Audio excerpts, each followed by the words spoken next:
Beautiful souls, we are going to get into part 2 of the 3-3 portal readings. Now, for those of you who were with me on the first part, yeah, know that I was beautifully divinely interrupted for just a moment because I had to go do something. And so, yeah, here we are. We're going to continue on here, and I'm going to get into the rest of the elemental signs. So we'll be getting into the earth signs. We're going to be getting into the air signs. We're going to be getting into the water signs. And for those of you tapping in, whether it's live or on the replay, we are getting in, we have already previously done the fire signs. And so we're just going to take a moment here to clear the space of any and all energies, entities, beings that's not serving our highest and greatest good out of the space. Any trickster energies, any energies that's of malignant, malefic energies, pa fuera, out of this space. And we're going to just breathe into our now moment. There is a little bit more of a breath work in the first part. And so I'm not going to do the same exact thing. I did mention some EFT tapping, emotional frequency tapping. I don't even remember what I was saying or for what it was, but it was channeled for whoever needed that message. And so I just invite you all to take a moment here to center with me as we dive into this portal in honor of the Most High, most divine, and benevolence, and truth, and righteous, and perfect love, and perfect trust, in our hearts and our souls, co-creating and collaborating in this space here and now. Taking a deep inhale.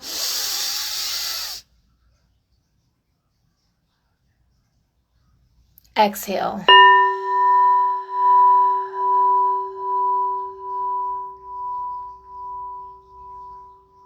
Taking a deep inhale of perfect love.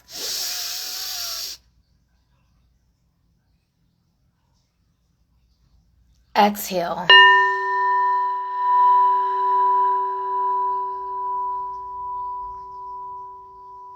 Fortifying your breath in this now moment with perfect trust. Taking a deep inhale.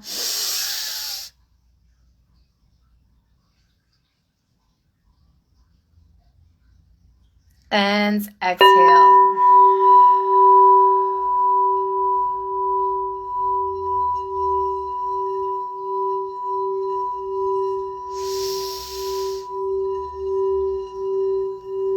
Give yourself gratitude and grace for showing up. Heart to heart, soul to soul. May the collaborations of our souls in this now moment bring a collective ascension for our highest and greatest good, activating any dormant energies in our solar plexus that may be preventing us from willingly taking action to move forward in our divine grace. May this frequency of love activate courage, strength, confidence in your being so that we successfully achieve our greatest accomplishments. Trust and know that you are divinely guided and that your presence here now matters.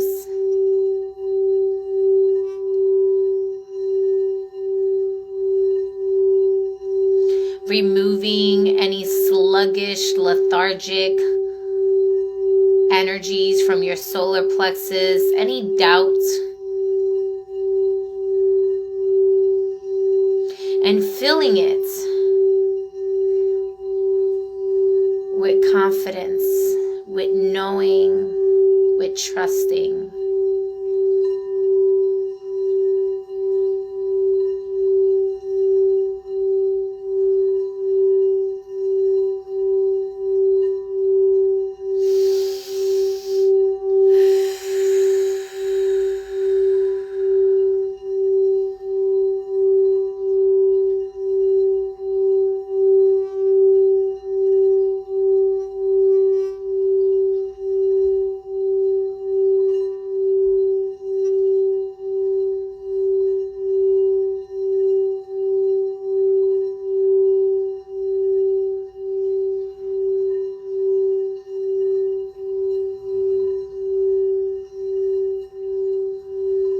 take a deep inhale here. And exhale.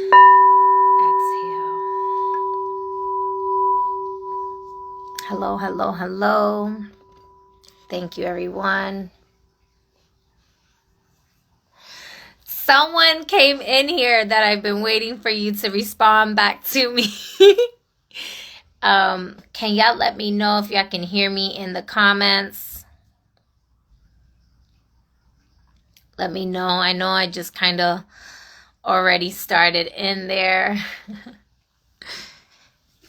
I am on day 3 of 21 of liquid fasting.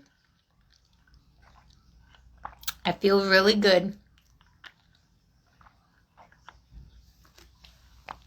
Just really taking my time. So, as I mentioned in part 1, I wasn't planning on using these cards, but they ended up coming through. The angels was coming through, so I will be pulling some angel cards, and then I'm going to pull a general collective message for each elemental sign, and then we're going to pull one card for each sign. So for the general collective, for part 2 here, I do invite you all, if you did not see part 1 already, that you go and see part 1 for that message, for the general message, before I got into it with fire signs. So go do that as well. But for those of you that are here live, the message says, be gentle with yourself. Take your foot off the gas and don't push yourself so hard. If you need rest, then take a break. The world won't fall apart if you nap. Renew, dear one. You are a treasure. Be gentle with yourself. So take that how it resonates. We did have now is the time to stop procrastinating in part 1. And so take the messages how it resonates for you. Give me just a moment here.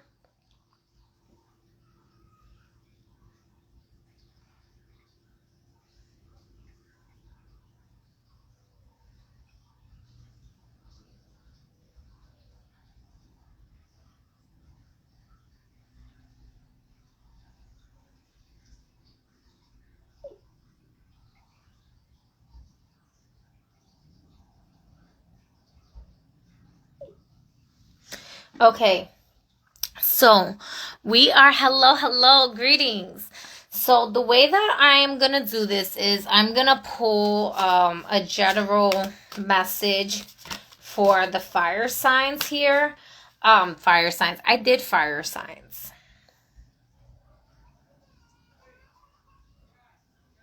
I'm not sure if the, give me just a moment here.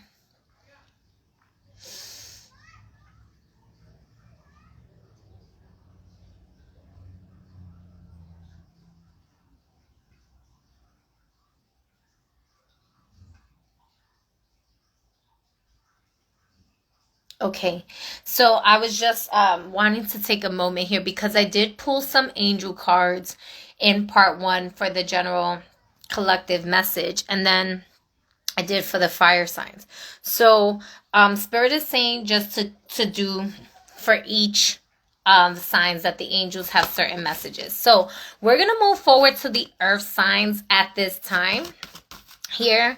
So for those of you that are watching live, can you let me know? I've been having a little bit of a lag when it comes down to my comments here, and also it keeps giving a glitch, which we know, like when we're operating with spirit, glitches happen. So it keeps giving me a glitch on like the numbers of people here, which doesn't really bother me so much, but great. My phone is gonna die. And I don't have my charger by me. So give me just a moment before I actually get started with the earth sign so I can get my charger and we'll get this on and poppin'. If y'all could just let me know in the comment sections that you hear me, I will continue on when I come right back. All right.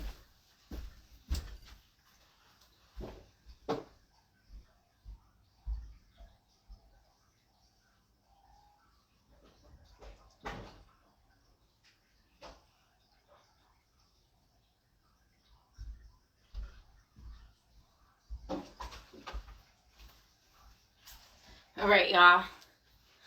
Do you hear me? Do you hear me? And we're back. Okay, cool. And we are back. And we are back. So what I didn't do in the last one, but I'm also feeling called to do for this one, earth signs.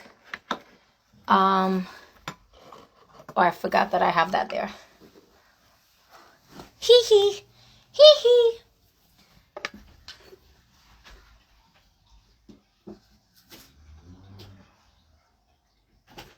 Okay. Boom. There we go. I'm sorry. I be yelling at y'all, but I'm not really that sorry.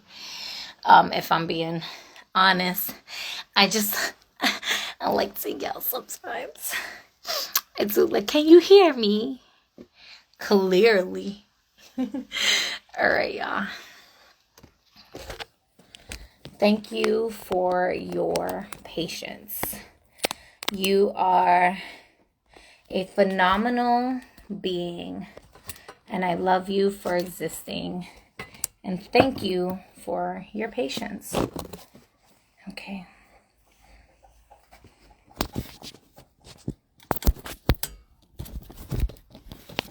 Oh, let me do this. I'm just plugging it in, y'all. There we go. Where it plugs in. Get that there. All right. Maybe a little bit crooked, but it's okay. All right. So let's earth signs. We're gonna go with earth signs. Earth signs. I was feeling some charms for y'all, or like dice. Let me say that. I'm not charms, but dice. So let's see what angel messages you have here.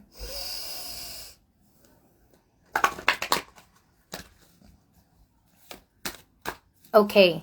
Wow. So y'all are really wanting to do things a little bit different, earth signs. All right. So I'm just going to honor how the angel message wants to come through. So Doreen, virtual, the angel and the angelic realm, angel therapy, healing messages for every area of your life. Part 2, communicating, healing, and living with angels, was where it was opening at. And so there may be some messages in regards to you like tapping into your angel frequency within your light codes, within your DNA, within your spiritual council as well. Getting acquainted with who are your closest guardian angels. What gifts do they have? How do they inspire you? How do they work with you? How can you incorporate them in your day-to-day practice even is kind of what I'm getting. And then that was page,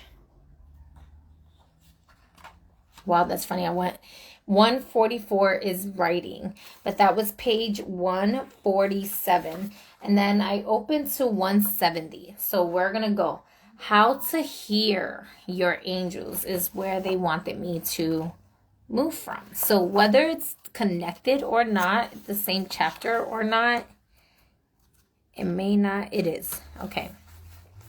How to heal, how to hear your angels' messages. Not everyone hears angelic voices as audible voices. Many people receive divine messages through nonverbal means such as visions, feelings, or a knowingness. Hearing the voice of God and the angels is called clairaudience, which means clear hearing. The voice may sound like your own, or it may sound different. The voice can emanate from within your body, within your mind, or sounds as if outside of your head. When the angels warned me about my car being stolen, his voice sounded as if he were talking through a paper towel tube just outside of my right ear. While channeling this message of this book, I heard the words both inside and outside my mind. You might hear a faint voice and wonder what it said. In such cases, go ahead and ask your angels to repeat their message. Say to them, "A little louder, please." The angels appreciate your feedback as they want to deliver clear and understandable guidance. At first, you may believe that the voice is your imagination or wishful thinking. This is especially true when you begin consciously interacting with angels. You think, "This is a fantasy. I wish it were true that angels would help me, but I'm probably doing something wrong and the angels wouldn't notice me."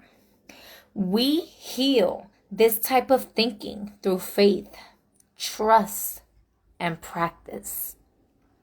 If your faith in angels is uncertain, ask God to help you. Pray, "Please help me to have more faith. I am willing to release all of my fears that keep me from having full faith." The divine universe always fulfills requests for more faith. Angelic voices are consistently loving and supportive, even when they warn us of impending danger or wrong turns.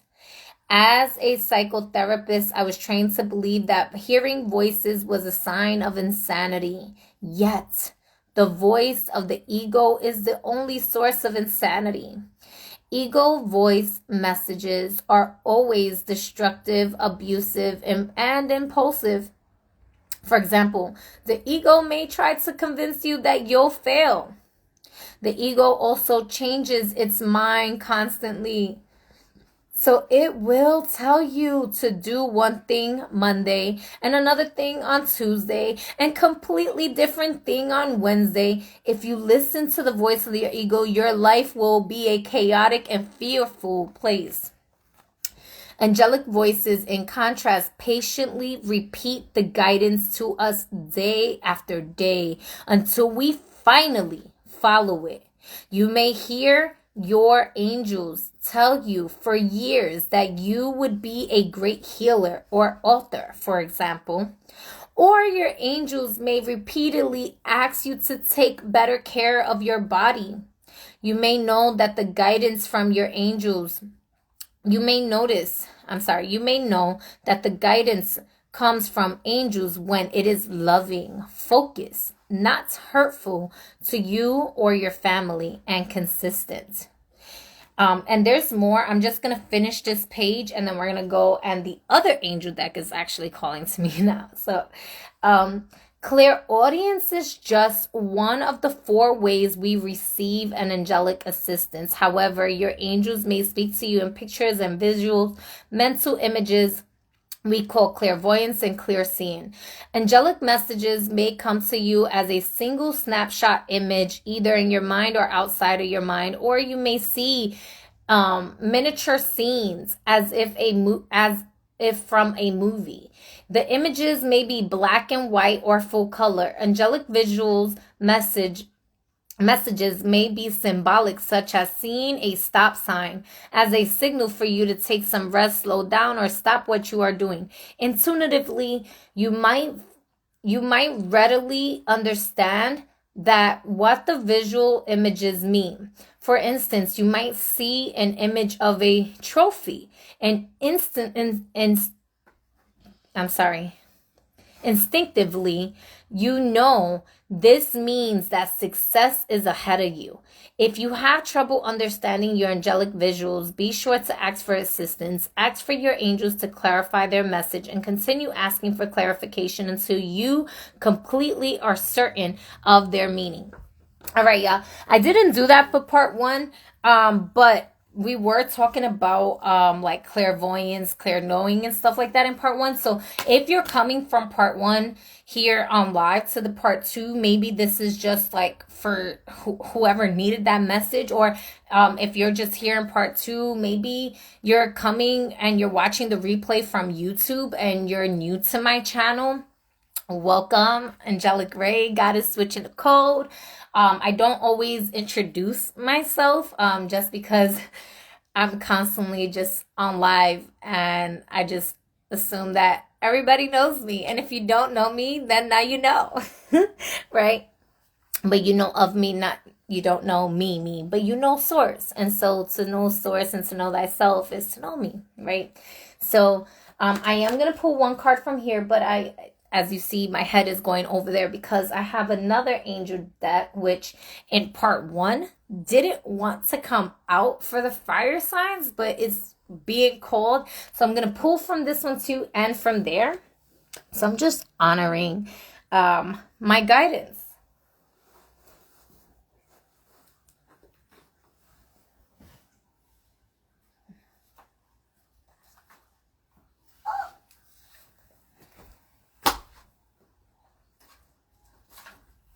Okay. So this is funny because Doreen Virtue wrote that book. I'm not sure if it goes along with another tarot deck that she or oracle deck, but she did do this oracle deck, and yeah, so it's here. So what angelic message do we have here for the earth signs here? Angels, what messages do you have for the earth signs here? Ooh. All right, that one wanted to come in for sure. And there's all these other ones fell down. So I am going to put these back. So we have clairaudience for sure. 2 more. Oh, 1. Okay. So we have outdoors in the bottom of the deck with Archangel Jophiel. Go outside, get some fresh air, and connect with nature to relieve stress and gain new creative ideas. Now, if I'm honest myself, I've been getting the message to go outside. And I have, except for today. And so let's get here what messages for the earth signs here. Thank you. Okay, so Saturn with stillness came out in the first part and came out here again.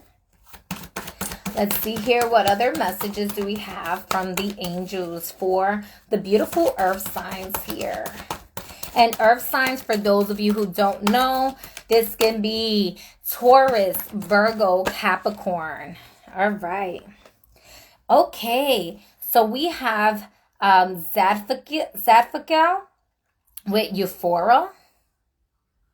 Euphoria.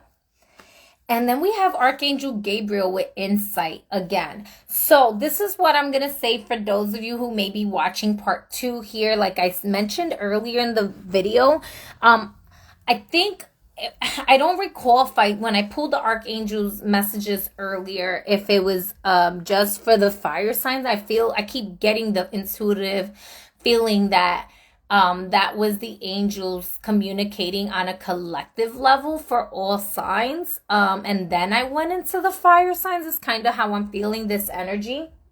And so watch that part before I get into the fire signs also, because that might contribute to your message here, especially with Gabriel and Insight, and then Sandfon with stillness here. So this was about like meditative messages coming through for you, okay?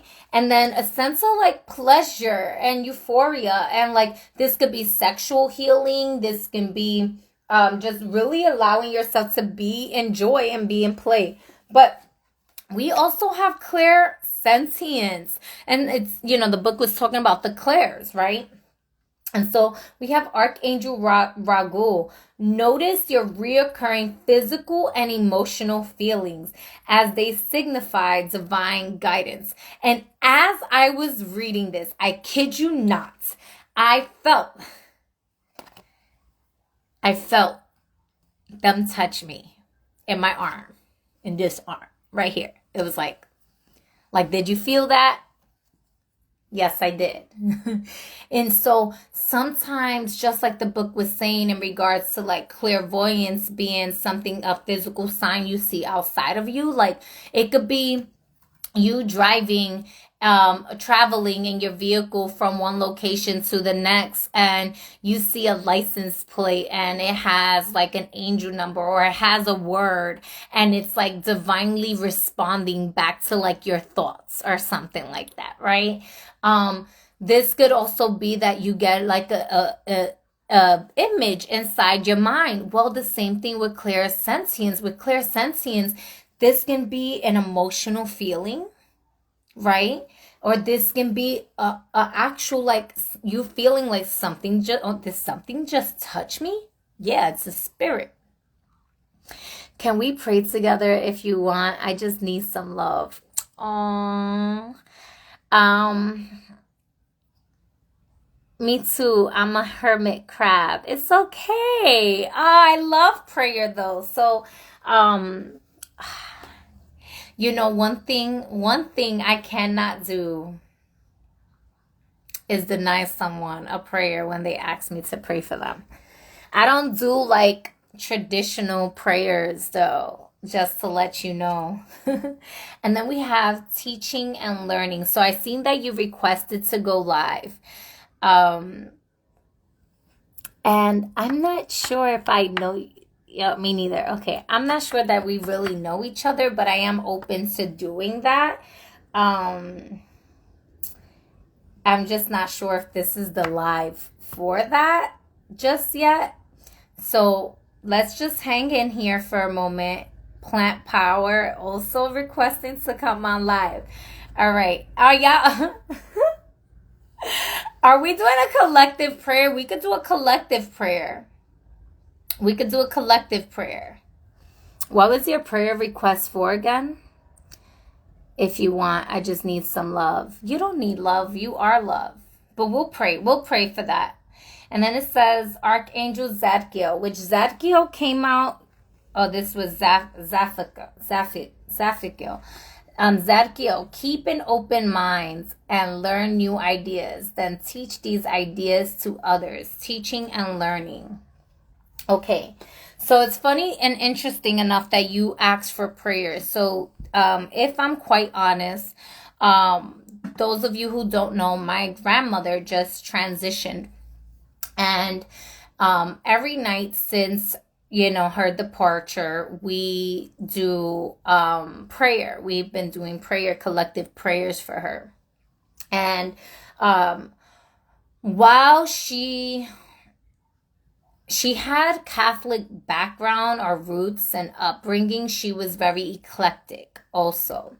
And one thing she was big on was like prayer. We do prayer. What's SAS?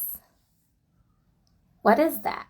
I don't know what ASA. That's a SAS. What is ASA? So, I'll start. What we do is the Our Father. So, Earth signs, y'all, there has been a request for prayer, and two people have requested to come up here.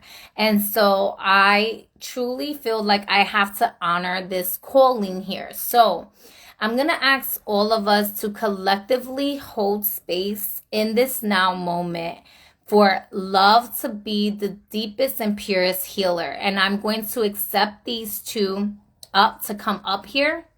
And we are going to do prayer. And then I guess we'll get into your tarot readings, earth signs. So the universe is navigating in mysterious ways, and that's the beauty about miracles and how they work, and about messages having to come across in the ways that they need to come across, is that they can come from unexpected places at unexpected times, right?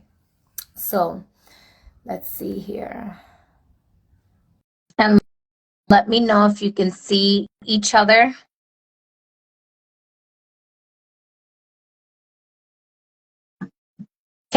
Can you hear me? Let me know if you can hear me. Let me know if y'all see them. I've accepted them.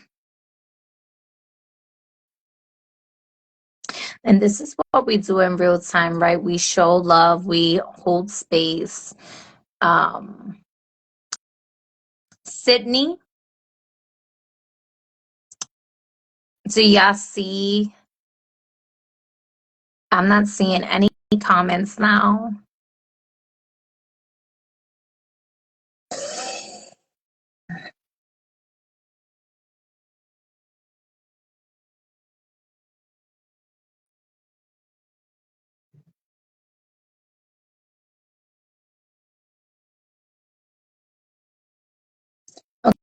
Okay, it's saying Sydney and Plant Power are unable to join now.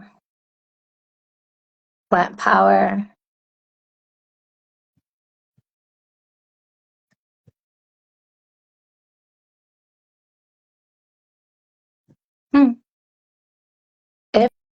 If not, okay, Plant Power declined.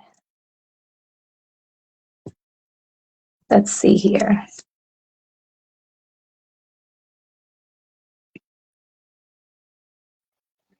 Hello, Godis. Hello, beloved. I wish I can see you. I don't see you, but I hear you. I'm cool. It's all good. It's I, all I love love. you. Oh, Ashe. I love you I so know much. Ashe. And I read your stories, and I donate out of the love, maybe the ego, but it's like you help me heal my ego because I see God in you, and everything is shadow work to me. And I love you so much, Goddess, and for the prayer, and me have my dogs right here. You know what I'm gonna say, and the prayer angels, because I'm married to Archangel Uriel, and it's like we have to heal each other. But at the end of the day, it's like, and then when I feel your energy, when you show me love, your energy is so potent and beautiful and accepting. You don't intrude or anything, and it's like, but this is my prayer request. Is like, give us strength. You know what I mean? Because we are fallen angels. Our wings are broken, but we're trying to heal each other's wings. And Goddess, we need strength and we need each other. And please just pray for us, please, my love. Thank you for I love you. Oh, I love you. I love you. And so, when you say that, when we constantly are affirming that our wings are broken or that they're missing or they're not working anymore, we keep ourselves trapped in that timeline and that illusion and that reality. And the same token, it's very funny to me that you said Archangel Uriel, because Uriel indeed has been coming up a lot for me lately. And Uriel has been wanting to work with the collective very strongly, especially to open up forms of mediumship and trusting. And in this trusting is knowing that you can fly. You can fly with your breath. You can fly in your dreams. You can fly in your mind, right? And this is where we start to fly in our Merkaba. We Thank you start so to much. open our And wings and in there. I've just been flying with no direction, but once he see him say that adopted me, but the manipulation. But I say that God, he says that God anointed us together because I thought I manipulated him, he thought he manipulated me, and it's like, but God, this is ordained by God. And then when you say that, the broken wings and exactly, when you put yourself in that space, see, that's why I love you so much. And thank you for hearing from me because you're so beautiful and your spirit, I just love you. And I see the queen because, the Isis, Sekhmet, and Maya, but Sekhmet, I dance with the half. I love you so much, my queen. And it's like, but when we heal each other, we are fallen angels. You know what I mean? And I lost my wings in 1945, and it's like, but I'm back here on Earth, and it's like, I'm scared actually. You know what I'm saying? Because it's like, and then somebody asked me in the spiritual, the heavenly, when did you lose your wings? I don't know. I have no memory of it, but I just found my wings. I just knew, I know I'm an angel just now. It's like, it's scary. I don't even know my history. Queen, I I don't know. I'm so scared. I'm gonna say it, Phil. You know I'm gonna say. So I'm going to invite you to, like, all of us here in this now moment. Let's just take a moment here to take a deep inhale and to center Yeah. into the space of serenity and clarity. So Yeah. taking a deep inhale here. Hold.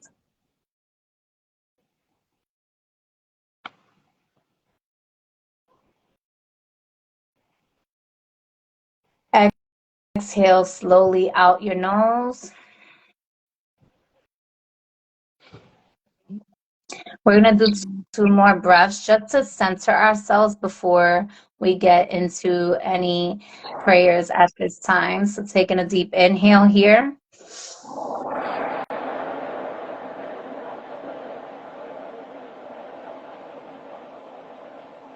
Center. Exhale. What is that? Psalms. I'm getting a Psalms here. Take another deep inhale. Psalms 23.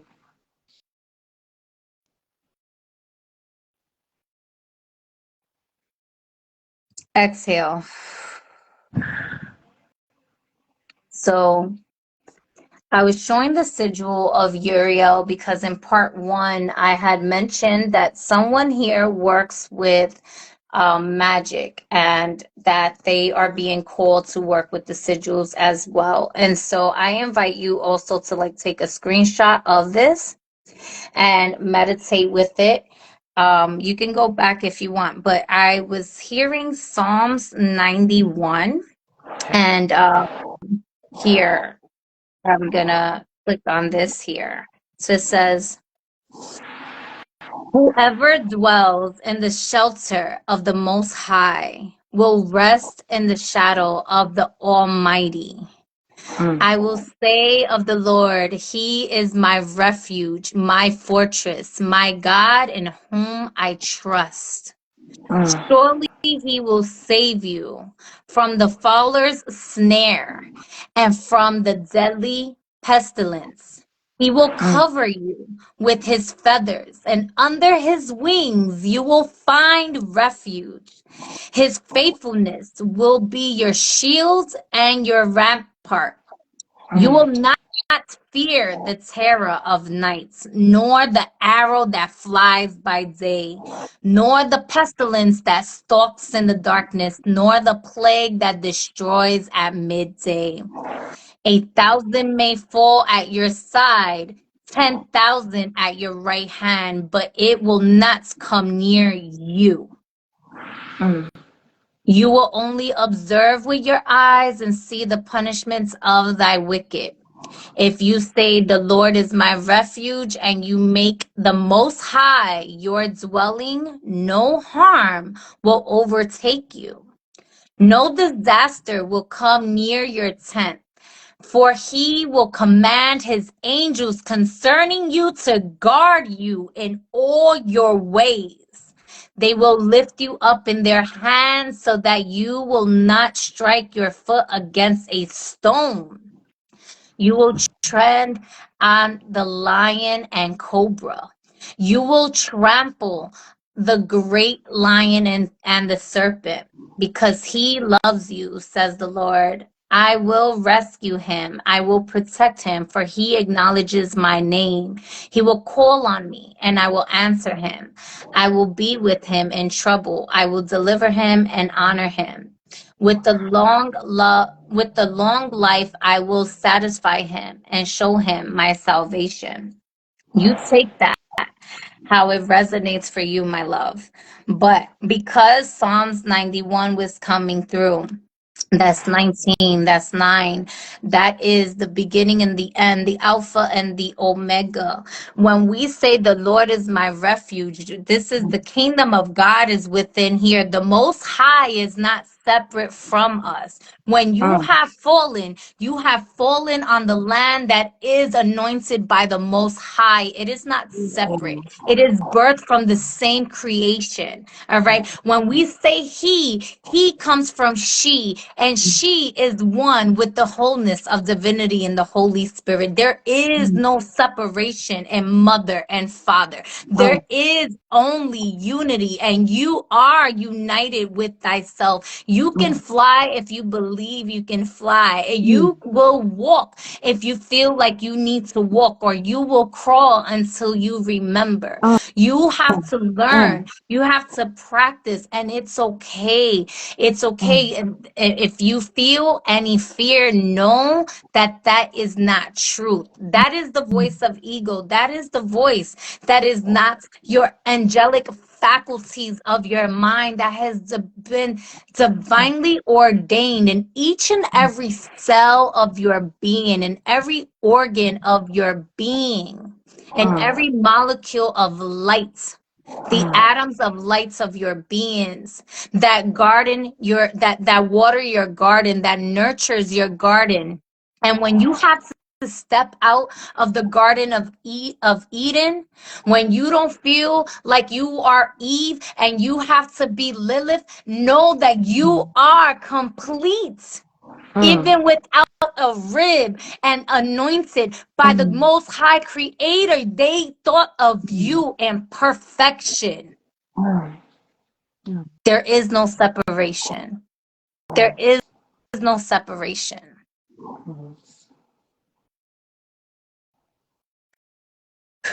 I love you. I Thank you. thank you.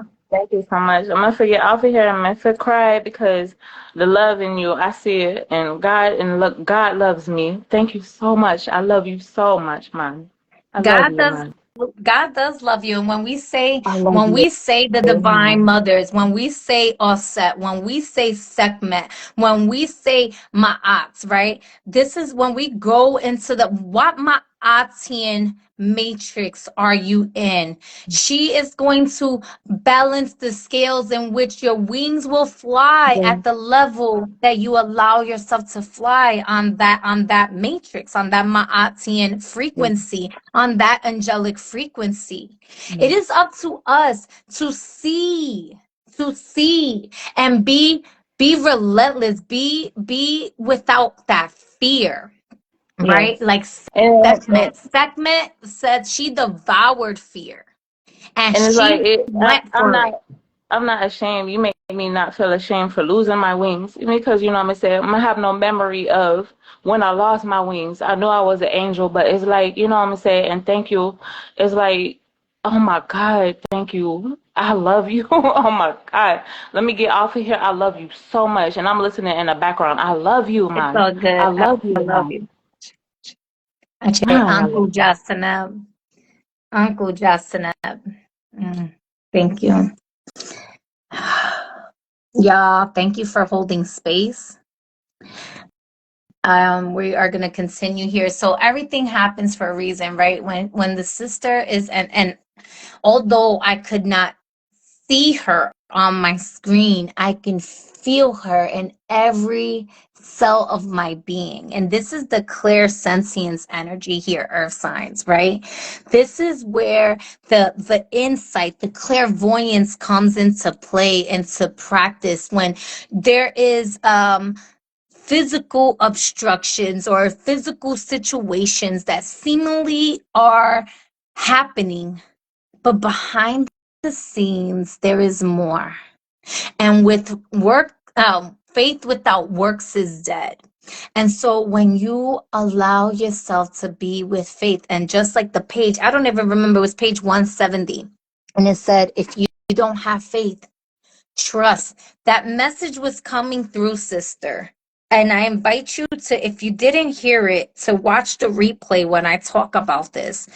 She was saying to just communicate with the angels and ask them for more faith. You know, when you mentioned Archangel Uriel, what's so funny here is that Archangel Uriel, when I moved Sandalphon to the other side with the other angels, Uriel was right behind. Uriel also has a connection with like Geb, if you will, and the earth, Pachamama, even.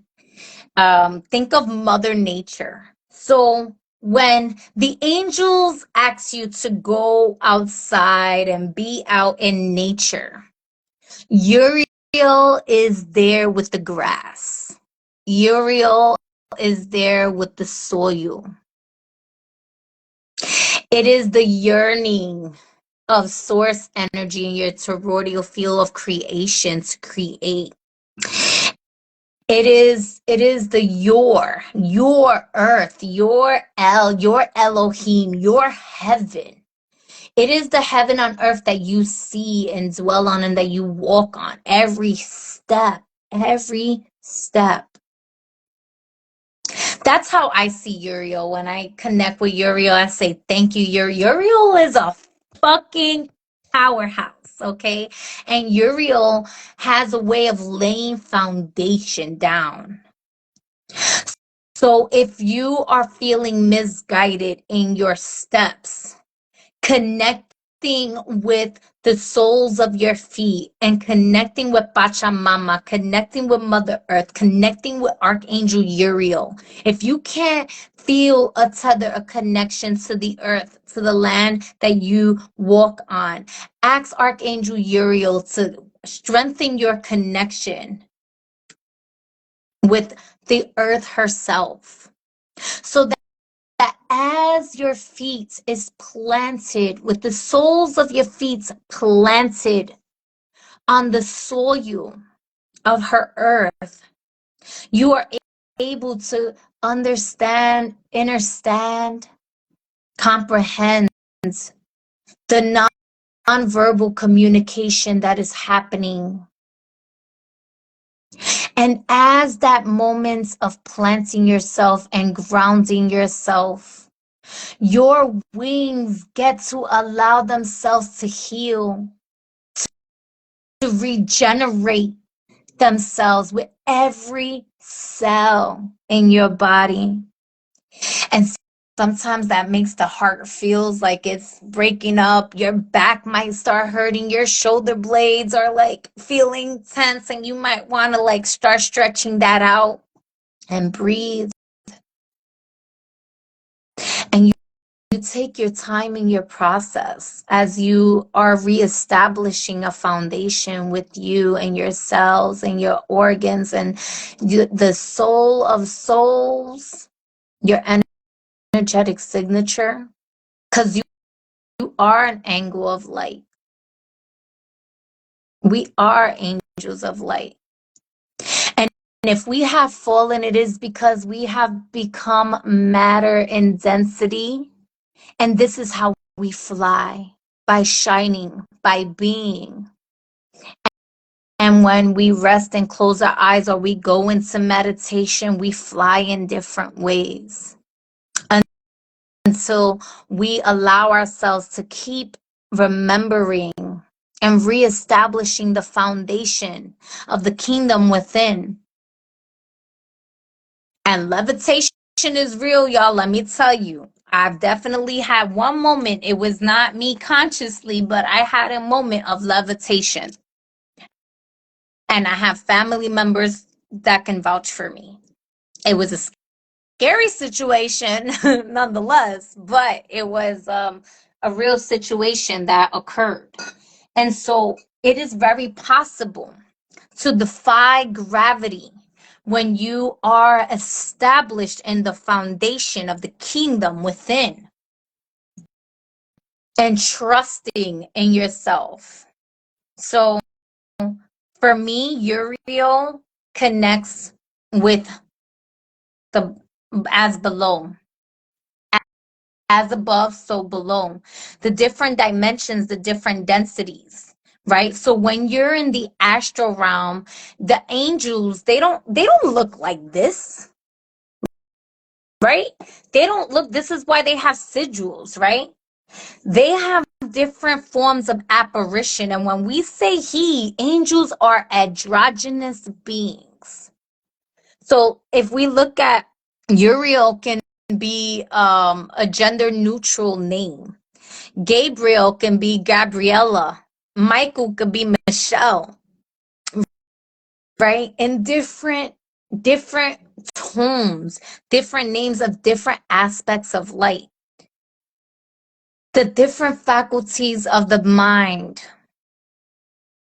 And we had that for fire signs here. And we had be gentle with yourself. And thou shalt not fear. Remember, this is why the solar plexus keep coming out, right? So, Ramada sa sa se so hum.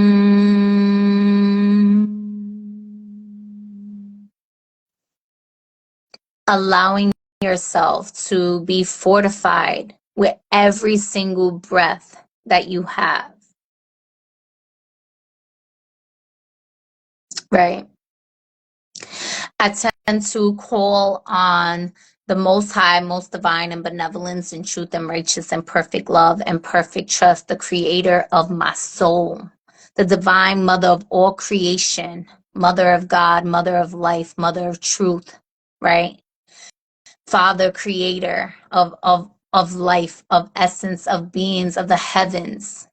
The Holy Spirit, in which is me, is wholeness and oneness of divinity, of the Mother, the Father, of the Most High creation.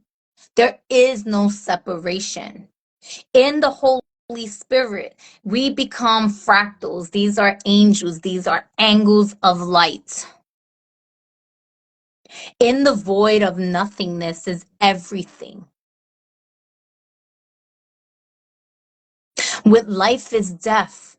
With ego death comes understanding, overstanding of spirit, of eternal bliss, eternal life. So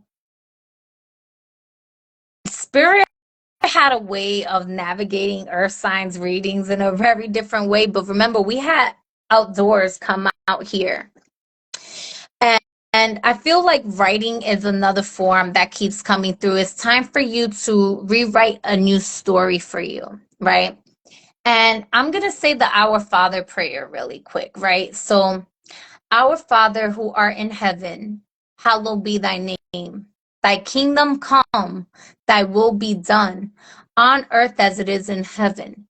Give us this day our daily bread. Forgive us our trespasses as we forgive those that trespass against us. Lead us not into temptation and deliver us from evil. Amen. Why is that important? Hallowed be thy name. What is your name? Our Father who art in heaven, the heavens above, the Father of the heavens, right? Hallowed be thy name. Thy kingdom come. Thy kingdom come.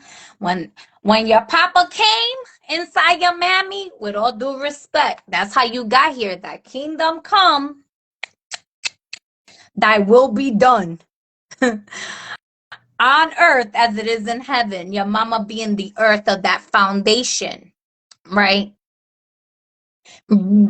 Receiving the calm,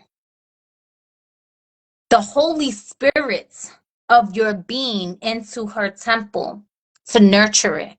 There were many, as verse Psalms 91 said, thousands will fall, right? Those are the angels or the fragments of light that they came out of Papa too, but they weren't the chosen one. The chosen one was you. Mother accepted you. Mother of creation accepted you into her womb to be nourished, to be nurtured, to be developed, to integrate the feminine and masculine concepts of the universe so that she said, okay, I'm telling you, sex is in the mind first. Thy kingdom come, thy will be done. When there's a will, there's a way. He came He made a way. The love frequency between your parents, whether you know them or not, whether they are alive or not, love creates, whether it's a one night stand, it's a 20-year marriage, it's an 80-year marriage, whatever the case may be. Thy will be done on earth as it is in heaven. Give us this day our daily bread, our daily wisdom, our daily food for thought, right? The nourishment. Forgive us our trespasses as we forgive those that trespass against us. That means as you forgive others is how you forgive yourself. As you forgive yourself is how you forgive others. The same goes as much as you love yourself is as much as you love others.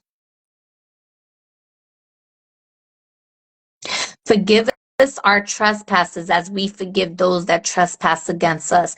If you have anger, hate, fear, resentment, jealousy, envy onto thy enemy, onto thy neighbor, onto someone, that is onto thyself.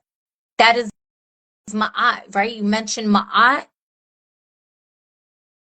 balancing the scales. So how do you keep your heart light as a feather? Either you forgive and you let go and you don't take it personal, or you taking it personal and you holding that grudge.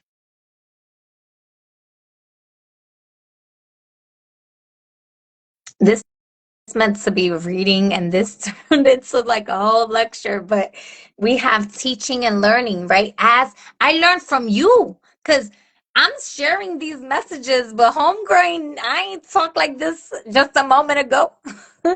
You know, I'm learning too, as spirit is working through me. Collectively, as we were holding space here, all that divine light that came through from the brothers and sisters that's here on this live. All I did was allow myself to be an anchor, a beacon for the energy to come rushing through.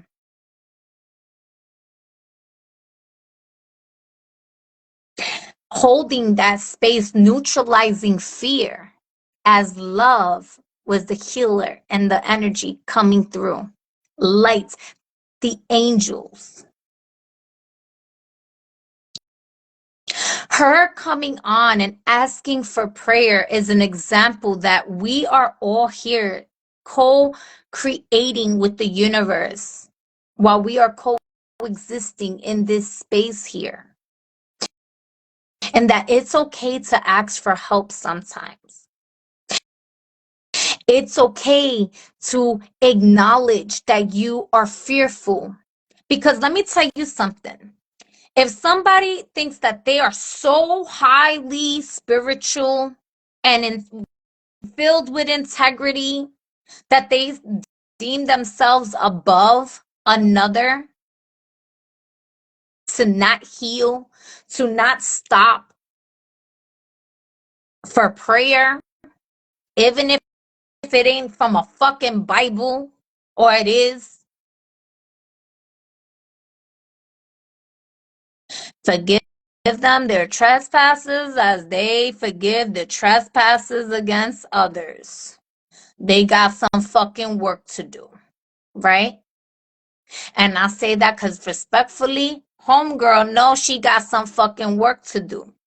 So it's not about judging or comparing.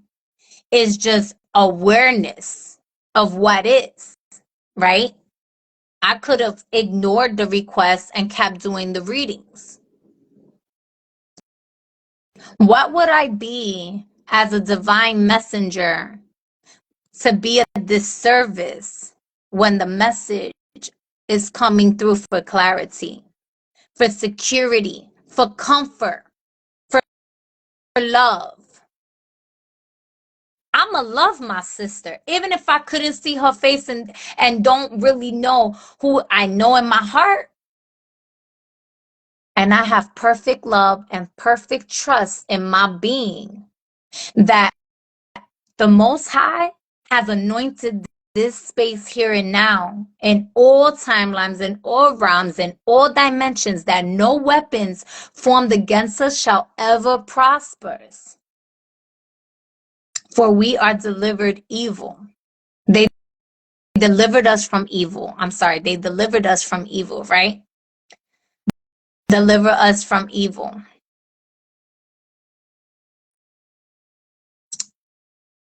Why brother, I'm gonna bring you on in just a moment. Why am I going to dismiss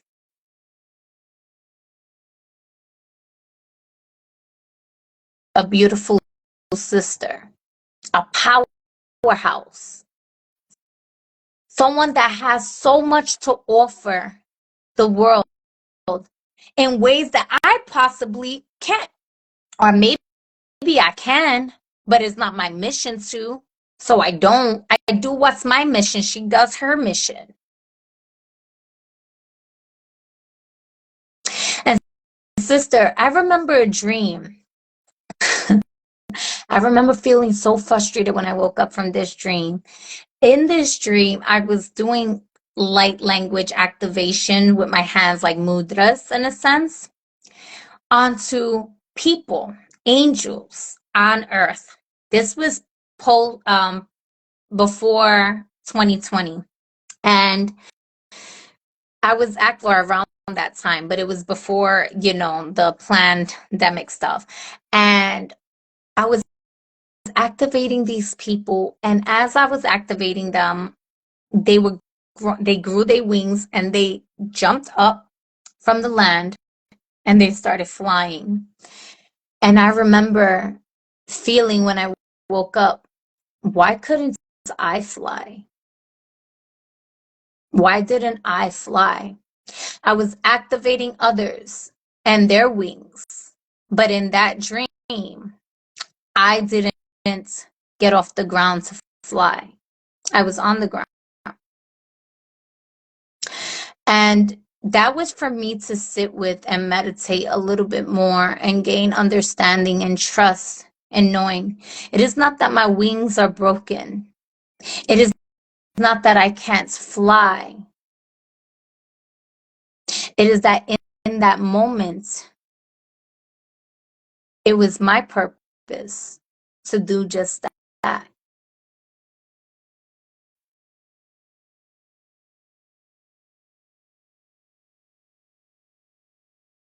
For we don't truly die,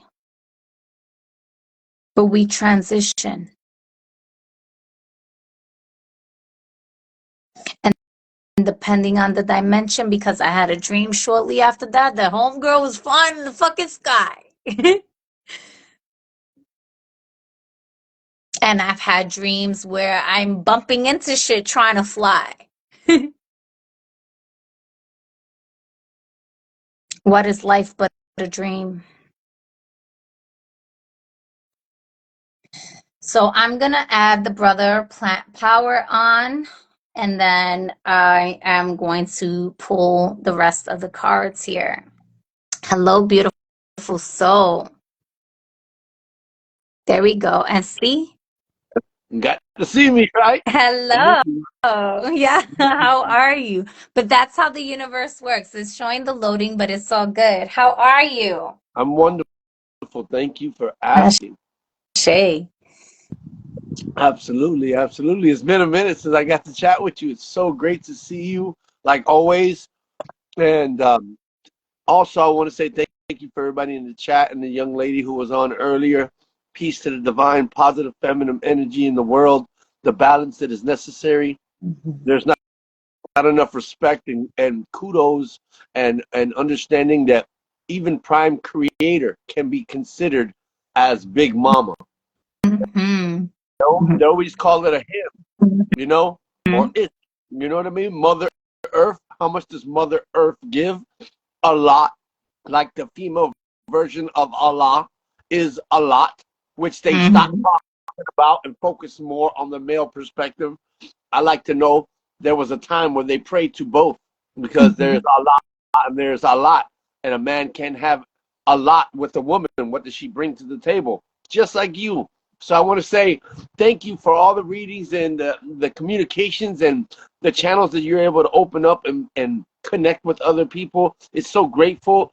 It's so great to see the community, and I'm so grateful for you. And it has helped me heal my process, and I'm just so grateful, like I was saying, in gratitude. Gratitude, all praises to the Most High. You know, brother, your music, right? Because you make your music. I be following here and there, you know.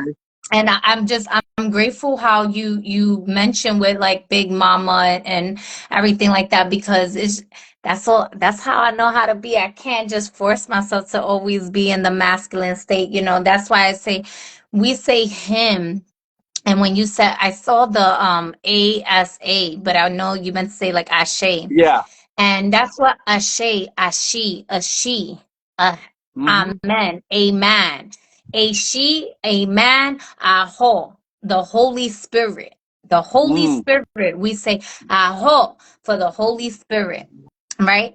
When they be like, oh, that's the hole. You know what? We need a hole in the garden, right? To water and to nurture in that, right? But even the holes in the galaxy, they are portals. They take you from one realm, to another dimension, to another space. Whether it's a dark hole, it's the black hole, it's a void, wherever, those spaces are necessary for one to come into a space of questioning himself, thyself, the ego, questioning purpose, questioning why. What is this? The remembrance. It allows you to recalibrate. It allows you to rest, to retreat, to rejoice, recover, remember. A lot of the times we want a meditation to show us visions and this and that's okay if it does, but it's also okay if it doesn't have a vision. It's okay for nothing, no thoughts, no words, for just being, because being, that is creation, that is mother energy. See, we say mother earth. It's hard for me. I say mother earth, my human, but like I also have a remembrance of, like, I always say my human with this being over here, because I remember birthing the earth also. And I'm like, wow, this is like such a profound experience, because my human is like, is that a form of arrogance to say we birthed the earth? But my connection with the earth is why I love her so much, because the human, at one point in my soul, we knew this is, I used to cry all the time. I just want to go home. I just want to go home, even as an adult. Even as an adult. And my friends would tell me, Ange, you are home. Home is where the heart is. Earth is your home now. They spoke to me straight like that as an adult. Earth is where your home is now. You know, and I had to come to accept, and I did. I remember like having a journey and seeing through DMT and connecting, and everything just opened, and I was just crying and crying, and I was like, I know what I have to do, and like I'm out in nature, and the woods is nothing else, and like how to explain it. And like I knew after that day I didn't really cry. Then recently, a couple years ago, I was going through a grievance process, and as I'm grieving the living, right, because for me, I tend to mourn more living situations than I do those that transition out. And it's not that I don't respect those that are transitioning out. I have a great reverence and respect for those that transitioned out. It's just the feeling energy is different. We go through a different ascension process.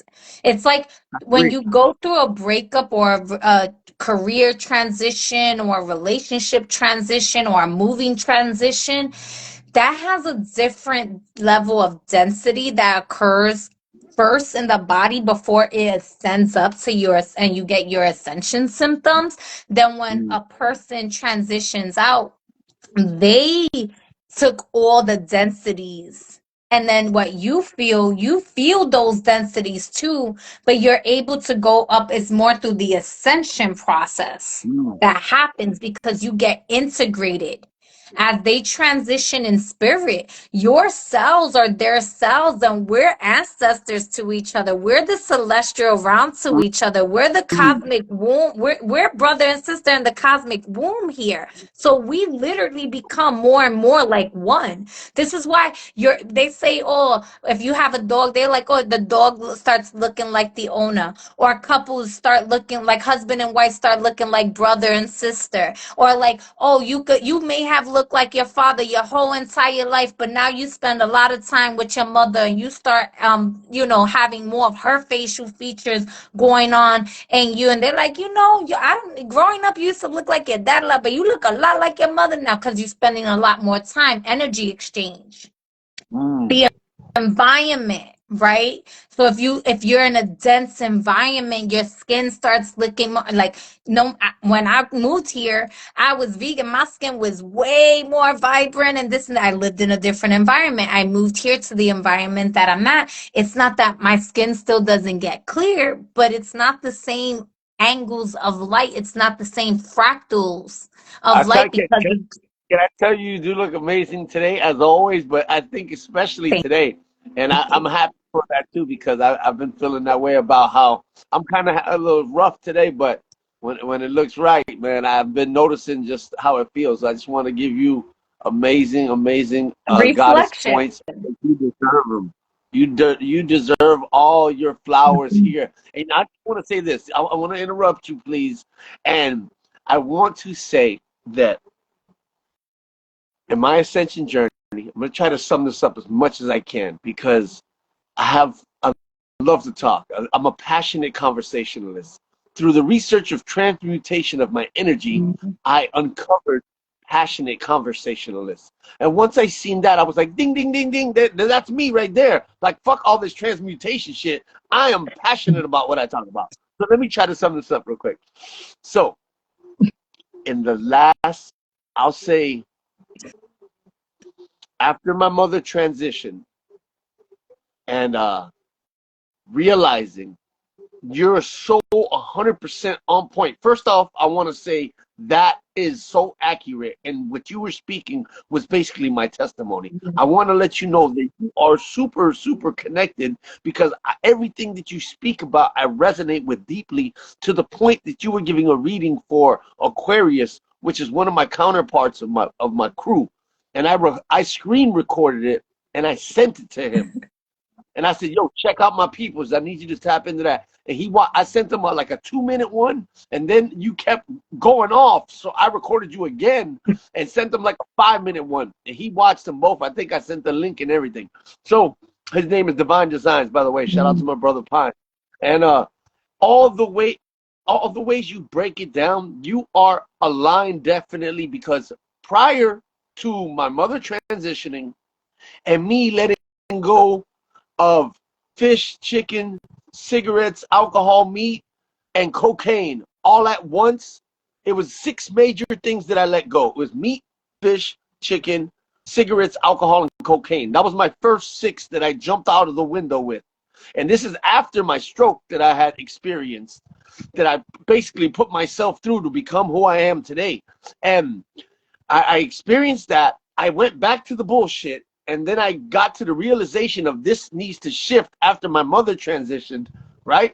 So understanding how the connection is between me and my mom, which has always been close, and understanding what you said about having the people close to you and the transition, you can deal with that better than the people close to you that you're trying to help that won't take the information. That resonates so deep with me. I'm living it. I'm living it. I am helping, but not as much as I would like to because certain people take the information at certain times. But I am helping. So I just want to say, aligned with you feel your mother more deeply now in you than ever before. No, And I'm gonna sum that up too. So not sum it up, but tie it together, like because it's all intertwined. And it's not to hold it down, but just to keep it in harmony. When my mother has transitioned, and I know this for a fact because I've still been able to be in communication with her. Not that it's a voice and a talking, but it's a intuition and a knowing of remembering. I'm sitting here and I have extra chairs back here, and I just hear something like, "Yo, put that chair over there by the front door just in case your dad needs to sit down, this, that, and the other." And I know that's her communicating with me. And what do I do after the fact? Conscious thought backed by physical action. Get up, go grab the chair, go and put it there because I received a message for a reason, right? Not only that that I have multiple ways of communicating with her, I had an amazing relationship with her. And ironically, it's very strange, I guess, to realize this, that I have an even better relationship with her now. She's even prouder than me now than she ever was when she was actually physically here.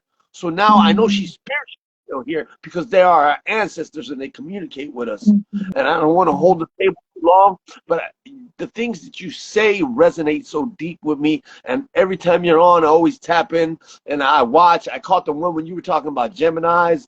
I love that. I'm a look, life path. And look, I just realized this. I knew the 3-3 was up there for a reason because I'm a life path number 3. I'm a life path number 3. And if you research the life path 3, if you look at My me and know me grandmother and look at who me, just transitioned is a life path 3. She was a life path 3 also. wow, I connect with 3s because that's who I am. I use my music. I use my personality, my honesty, my authenticity. I come out and I speak my truth and I walk in my light and I become a factor, which makes me a fact.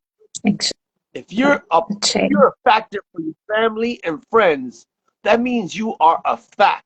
You are part of a fact because you did this. And that's what I want to empower everybody. And I just want to say in my journey of, what I let go and how I became where I am now, going back to tie it into the meditation now.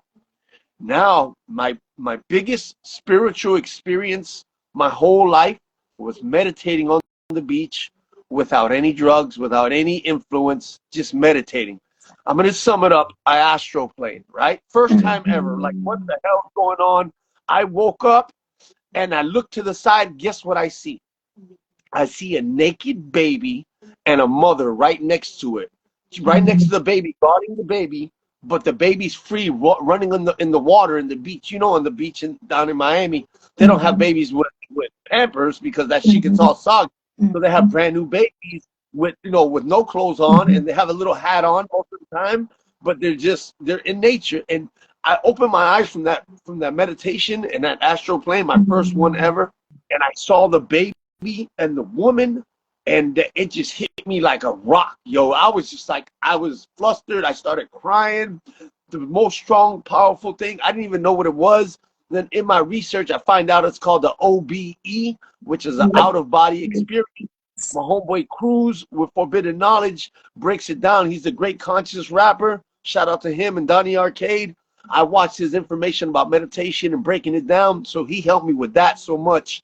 And then it's been happening more and more often. But this has only been taking place in my life, really, the last 2.5, 3 years, from my ascension calling to where I've been and what I've done for my life to recover from my stroke, lose about 95 pounds. And not only that, here goes the best thing. There's the amazing part of it.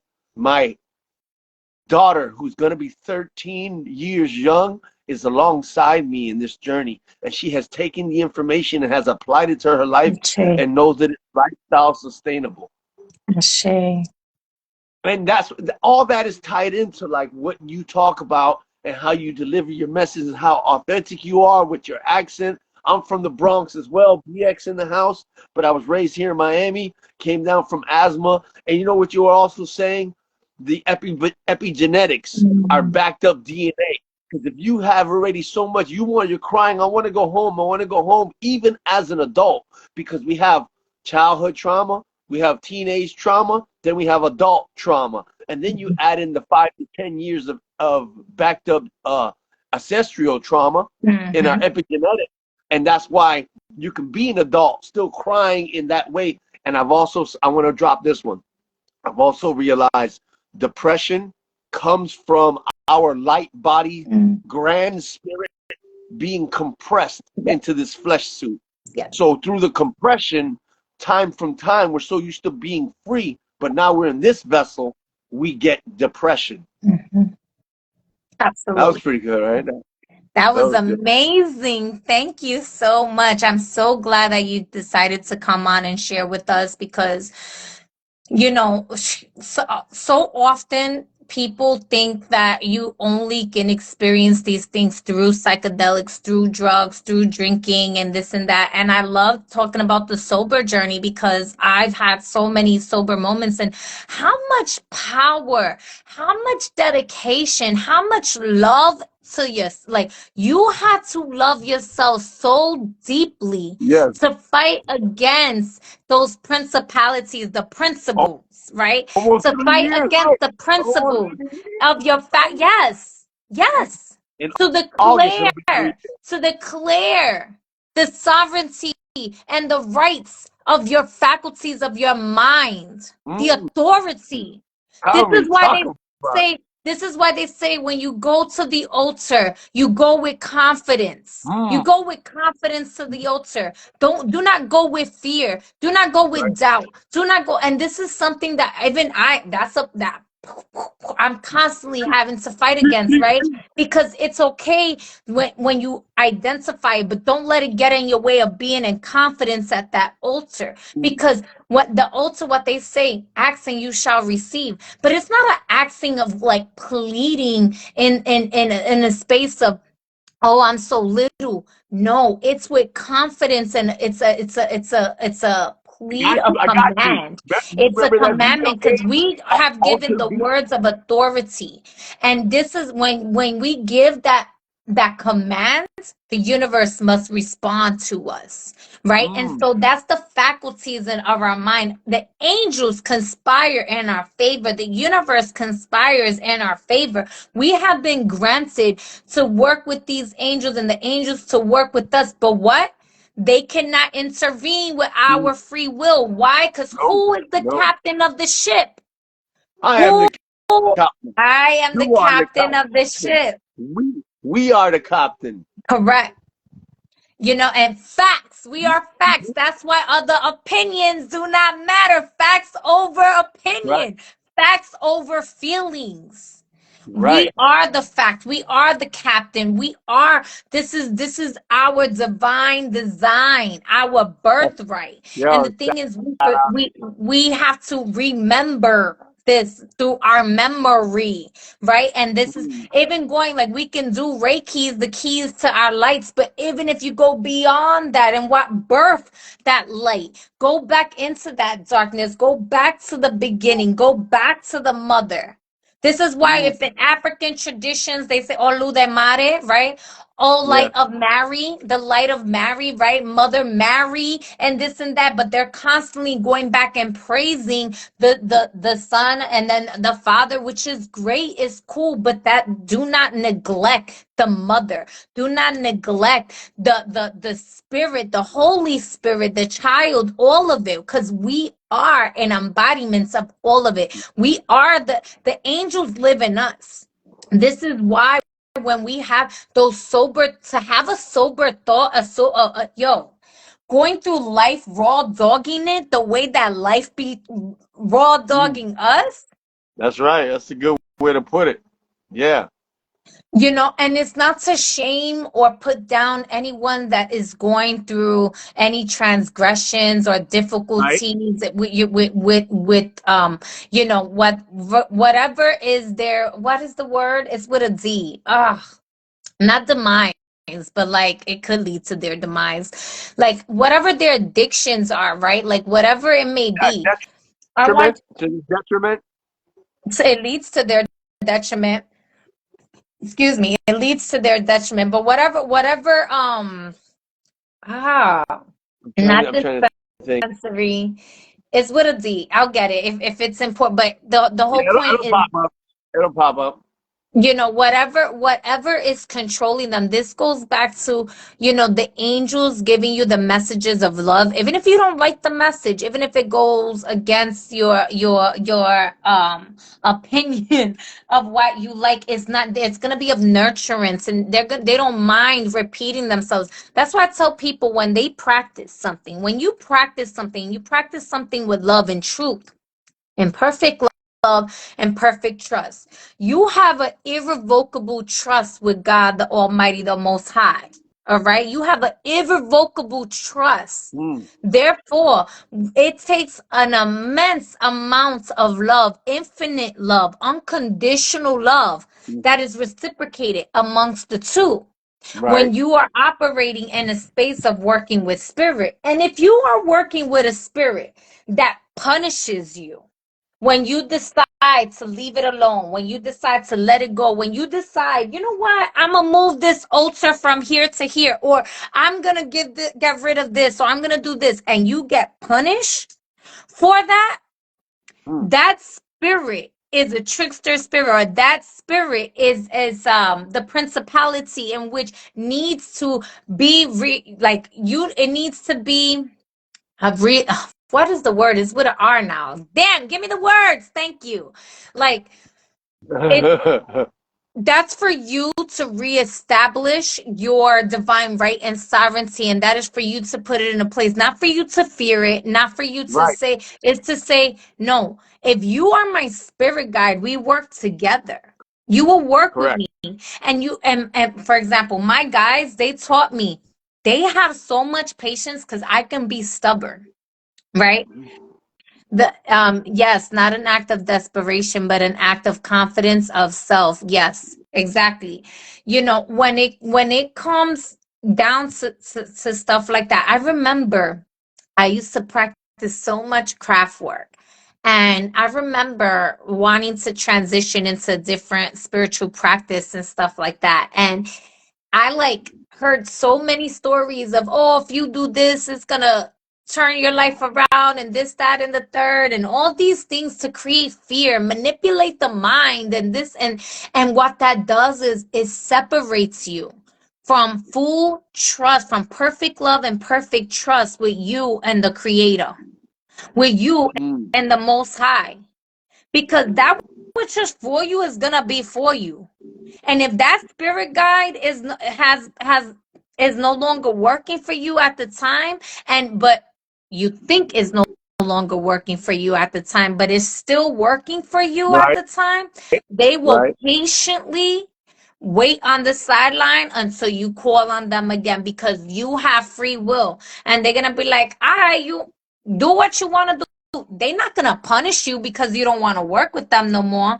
They just gonna let you live your life until you ready for them again. And when you are ready, they're gonna help you out. They're gonna communicate with you, and they're gonna bring you the insight, and they're gonna do this, and they're gonna do that. They're gonna help you, because that's what your brain does. Your subconscious works for you, whether you command it to work for you or not. Your lungs Yes. breathe for you, whether you take a conscious breath or not. Your Yes. liver is detoxing whether you conscious of it or not. Your liver's still working for you even after you have an alcoholic beverage, after you Right. poison in it. Yes. Now, it may seem like a punishment if you get liver failure and stuff like that, but that was your own demise. That wasn't Yes. the liver punishing you. That was your own demise. Yes. So learning to differentiate. Now, if there's a spirit that's actually causing you harm, then what the fuck is that spirit must reveal itself to you. And this is where you are to have a declaration of your rights being put down, and put those boundaries and say, who are you? In my house, you address me by thy grace, with grace. You address me accordingly. You take off your dirty shoes at the door before you think about walking in the rest of my temple. And That's true. and you must state who you are. Can I build on that real quick?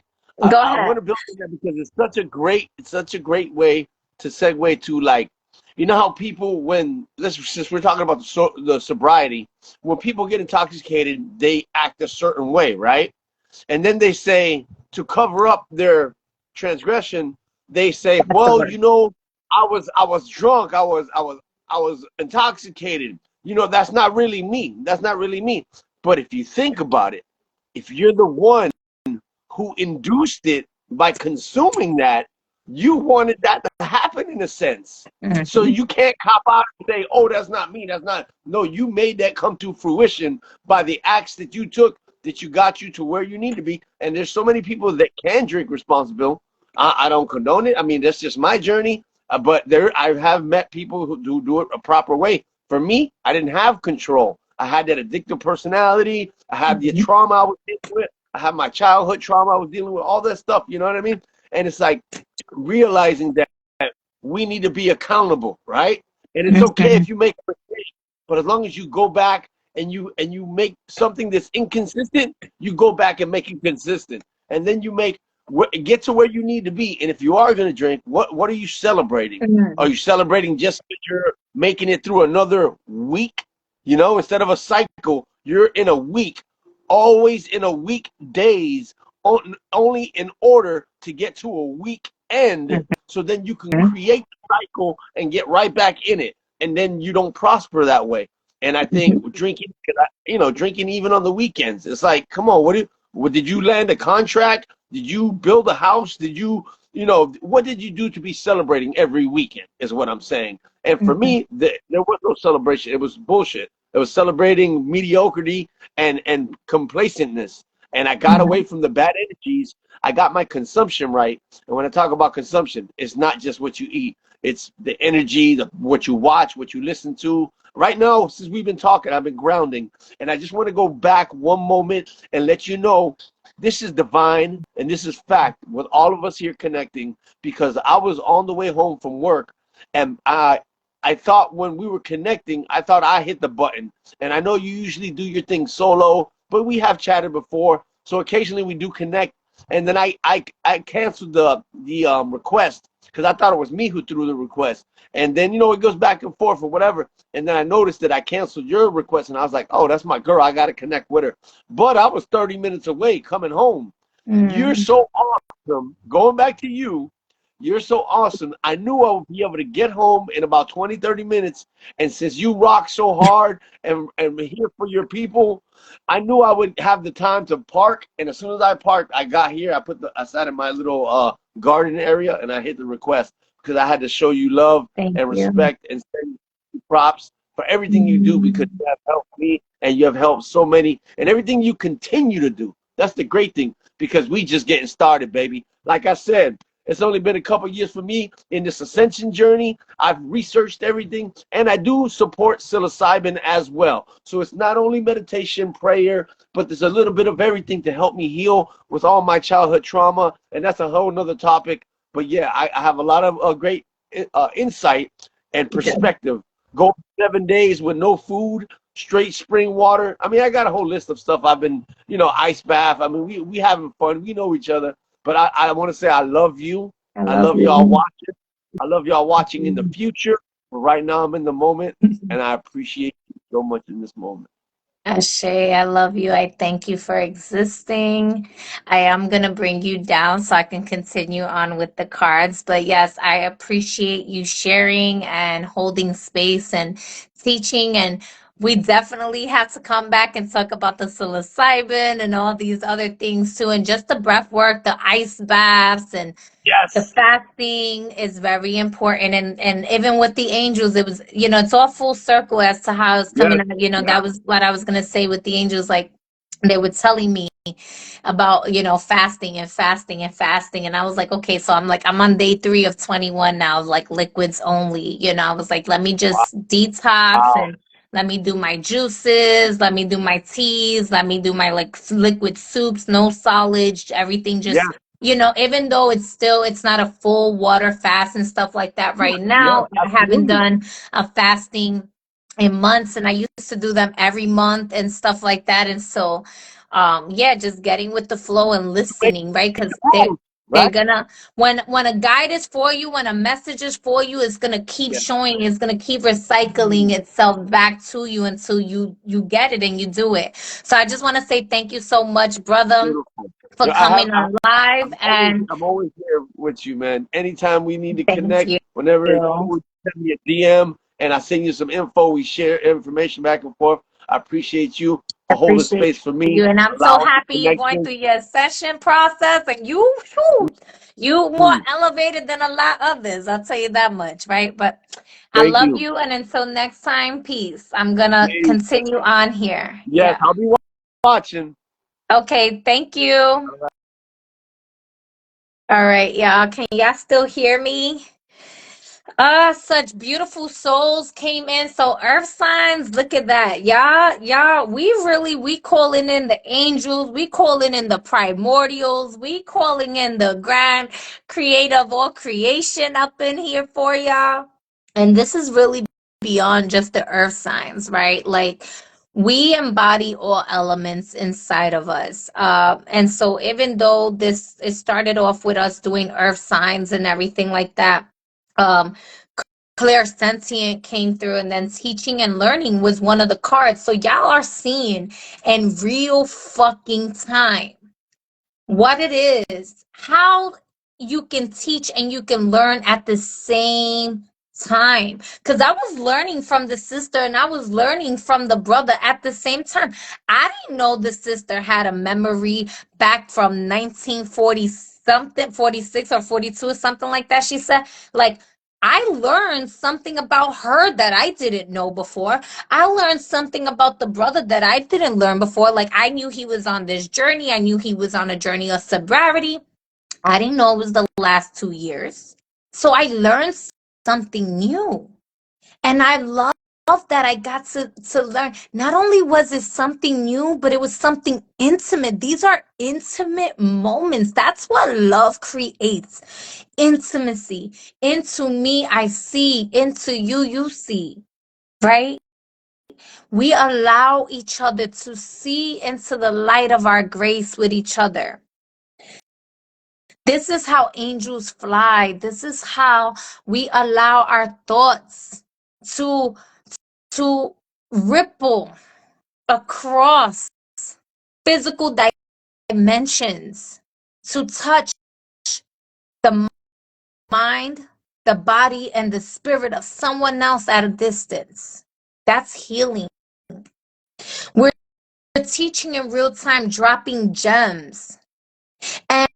And you know what? Sometimes maybe there's an earth sign that's watching this. If you're still watching this and you're like, you've been called to be a teacher and you overthink, like, I don't know it all. Listen, I've been in spaces where I'm like, I don't know if I could go live. Oh my God, I'm scared to go live. Can I talk about this? I kind of know about this, but like, and then you're gonna make mistakes.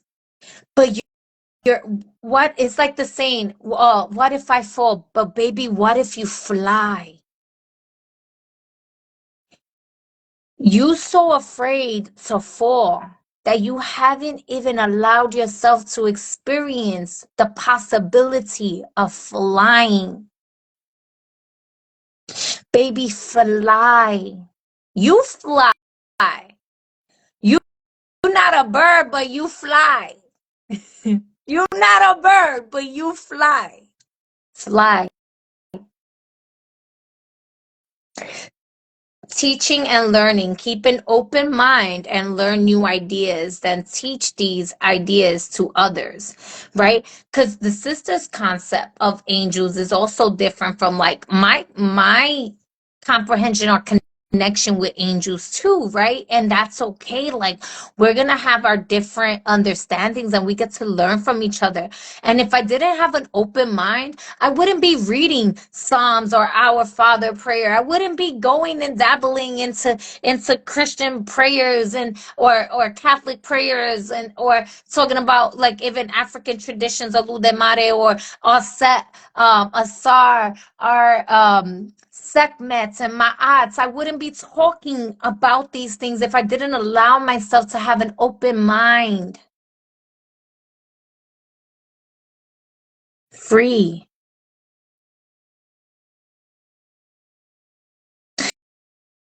You know, it allows for truth to reveal itself. So The tarot cards, as the brother was talking, I was getting back into the channel here for earth signs here. And we have the Four of Swords, which is going back to a space of rest, restoration, and meditation. And if you look at her, she's like looking up to the stars. She's praying. She's kneeling. She's in reverence. She's communicating with spirit. When you do the Anjali Mudra, which is the prayer mudra, right? You are rejoicing feminine and masculine energy, balancing it into one union.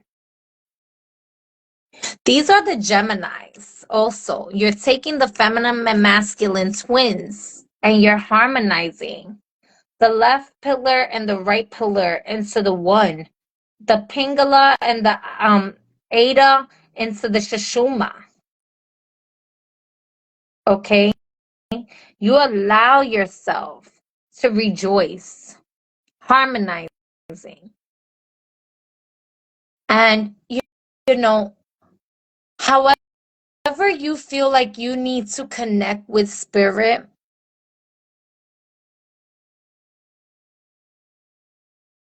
is a knowing. It's within. If you need to talk out loud to spirit or look at spirit as someone outside of you, just like the book was saying that sometimes your visions are going to be outside of you. That's like you traveling in your car, in your vehicle, from one destination to the next, and you have a thought in your mind and you see a license plate directly responding to your thought, like a telepathic form of communication. That angel, that car is your angel communicating back with you externally from the internal dialogue that you are having with spirit. As above, so below, as within, so as out. So the earthly experience that you have is a direct response to your internal world.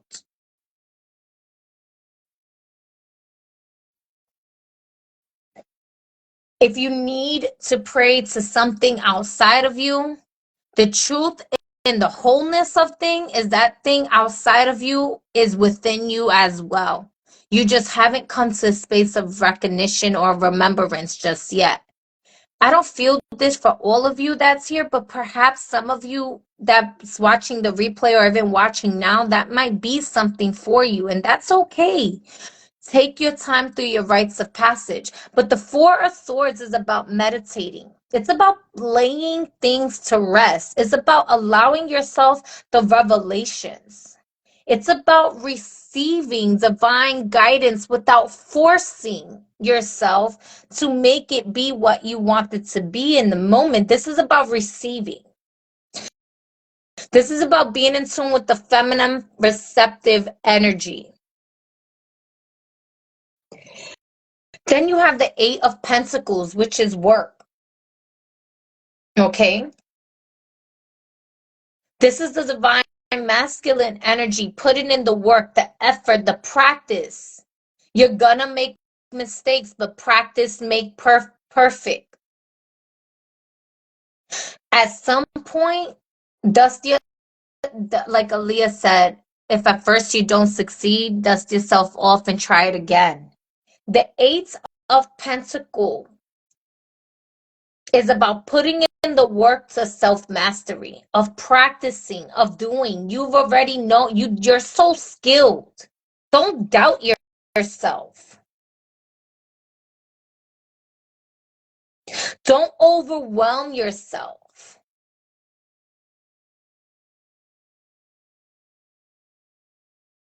Keep, the sister said, that I reminded her of a spirit from one of her chakras. That's the way we communicate to ourselves so that we can open our wings and fly. We communicate with the spirits, both alive and transcended, both known and unknown to us. Judgment energy is letting go the patterns of our ancestors that's no longer serving us and allowing for us to rise and resurrect with new patterns, honoring the ancestors of the highest order. You see how she has more than two wings?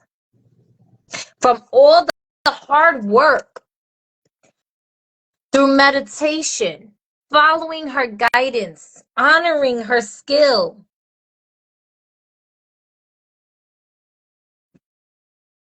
And when times get hard, the Six of Swords, Spirit consoles her.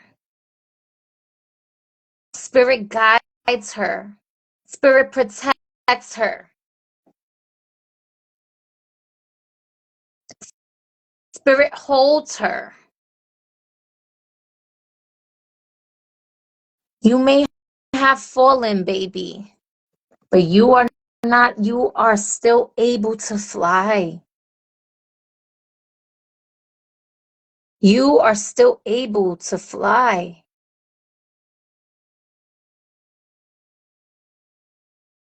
Will you take Spirit's hand and just remember? Will you trust in the guidance?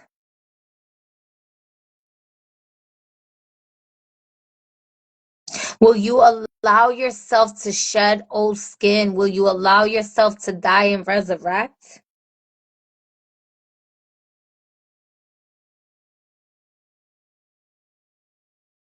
Because your crown awaits.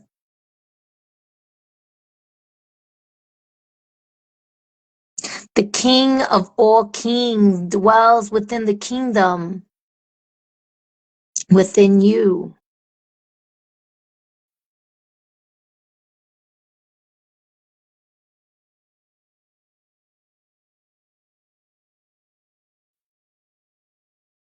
You are loved.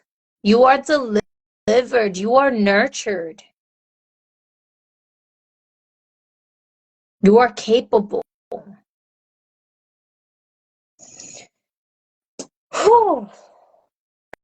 Earth signs.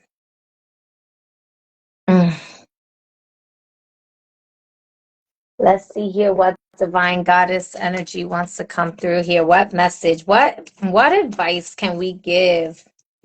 I feel like although I did love for the fire signs, because that's what I was feeling strongly. What I'm feeling with the earth signs is it's very spiritual. It's spirit is in and of everything. So love is spiritual, sex is spiritual, relationships, all of that, right? So it's not separate from, but this is about your reconnection with source and you knowing that you have the skill, you knowing that you have the talent, you knowing that you have everything you need to make it work and putting in the work. Why? Because faith without works is dead. And spirit is helping you. Spirit is literally helping you make it work. Spirit said, I will not leave you behind. I will not leave you behind, baby. And when you fly, just take me with you.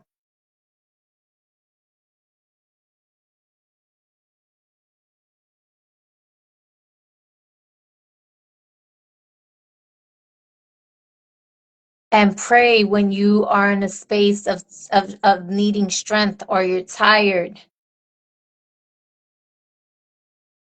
And when we have exhausted all our resources, I am with you, lending you my energy so that you can pray and you can be restored. Even if you forgot about me, even if I'm an ancestors whose name you don't know, I lend you my gift, my power, and I entrust you with it because I know that you have what it takes to make it work.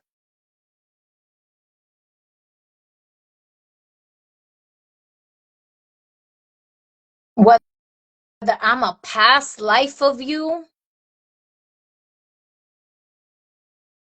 or the future to come, in this now moment, while you pray, I lay with you and I offer you the energy that I have to share with you, to strengthen you.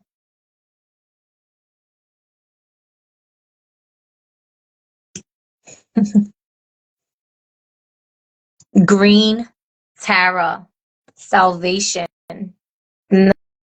Number 18. Om Tare Tu Tare Tare Swaha. Om Tare Tu Tare Tare Swaha.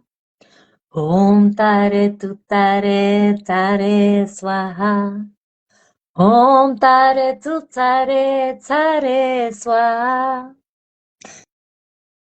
Om Tare Tu Tare Tare Swaha.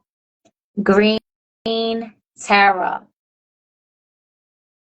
Let's see what she has to say in the bottom of the deck. It says Rhea with slow and 44. Oh, Tara. Om Tare Tu Tare Tare Swaha. Om Tare Tu Tare Tare Swaha. Tara is very strong also. Empowerment message. The divine has intended you into being and giving you the assignment to explore life through certain perceived limitations. You are meant to learn about life in all its complexities, especially learning about how to be in community with others. Green Tara, a Tibetan goddess also known as She Who Saves, says that you will never be alone in life's journey. This compassionate savior goddess of intimate friendship will ensure that the right people will show up for you at the right time. Green Tara reminds you that your needs will always be met. You don't need to know the how, as that is her domain. You just need to trust, and the goddess Green Tara will use her magic on your behalf. You are safe and secure, and always in the care of the divine. Alignment message. Green Tara, known as She Who Saves, is here to remind you that salvation is contingent on your willingness to release your ego conflicts and surrender your wants and unmet desires to the divine. Do you find yourself swimming in a nagging spiral of dissatisfaction? Are you comparing yourself to others and always coming up short? Do you feel entitled to the manifestation of your wants arriving in the only form that you will accept? When you are suffering from longing and wanting, you are like a hungry ghost that will never be fed and blind to the opportunities that truly are yours. Never fear. Just as a true friend will let you know when you are off track, Green Tara will let you know when you are out of alignment. She will save you from the destructive qualities of hubris, entitlement, and elitism, as well as the consciousness of lack with the following alignment task. Get right with yourself and the world again. First, know that you are exactly, hold on.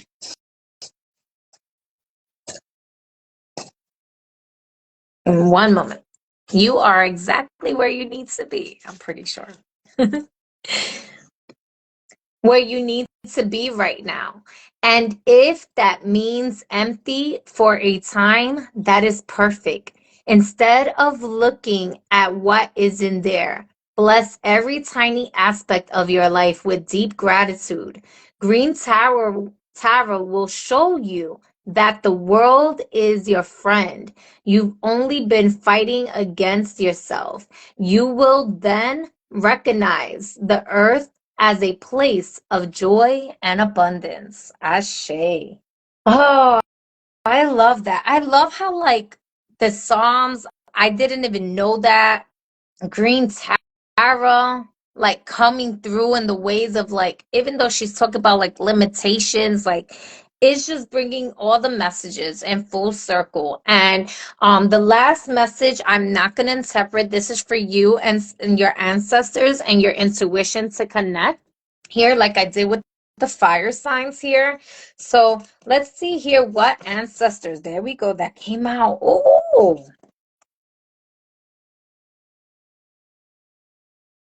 many paths with the number 34. In the bottom of the deck, the tree of life.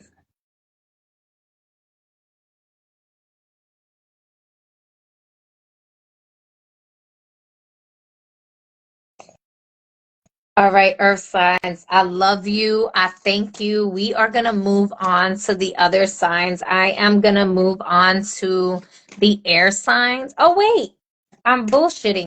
I'm so sorry. I have to do one card. Thank you. I have to do one card for each. So that's Taurus, Virgo, and Capricorn. All right, so one card for how does this message apply to Taurus? We're going to do Taurus first because if I'm not mistaken, the moon just entered Taurus. Spirit, one card, one card. The world, I saw the world card. One card for my Taurus. There we go. Ooh, Taurus, you have temperance. So Taurus, you're going through a balancing act right now, of balancing your temperament here, balancing your hot and cold, your inner temperatures here, balancing out your emotions here, balancing out your physical with your spiritual.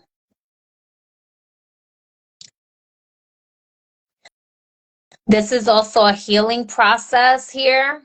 So there may be a re-strengthening of your mental fortitude here for some sort of recalibration that's going on in your mind here.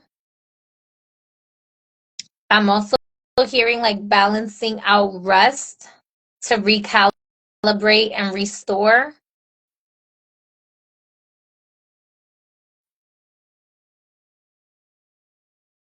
Balancing out activeness for your busy schedule. Thank you. Tell me for Virgo, how does this message apply to Virgos here?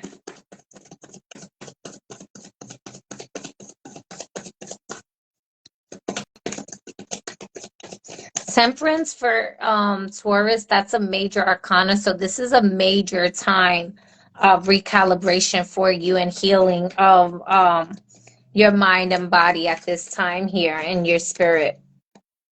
All right. So Virgos, that card wanted to come out here. Virgos, you have the 8 of Cups here. So Virgo, y'all are being called to let go of some emotions that's no longer serving you at this time. Let go of any spirit of doubt. Let go any shame. Let go any guilt. Let go anything that's not allowing you to fly to your 10 of Cups. Let go of anything that ran its course. Any addictions. Let go of any you know, let go of any lack mentalities, letting go anything that's just hindering you at this point. Maybe it ran its course or it's not nurturing you. Y'all are on your way to the 10 of Cups. And When you let go with love, you let go with reverence, you let go, Virgo. Yeah, is that saying like a Virgo red? Look at that. It even says let go potion. Let go of despair. It may be time for aura cleanse, Virgo, because you have aura cleanse. You have soul journey, wake up potion, the void. Those are the ones that I can read here.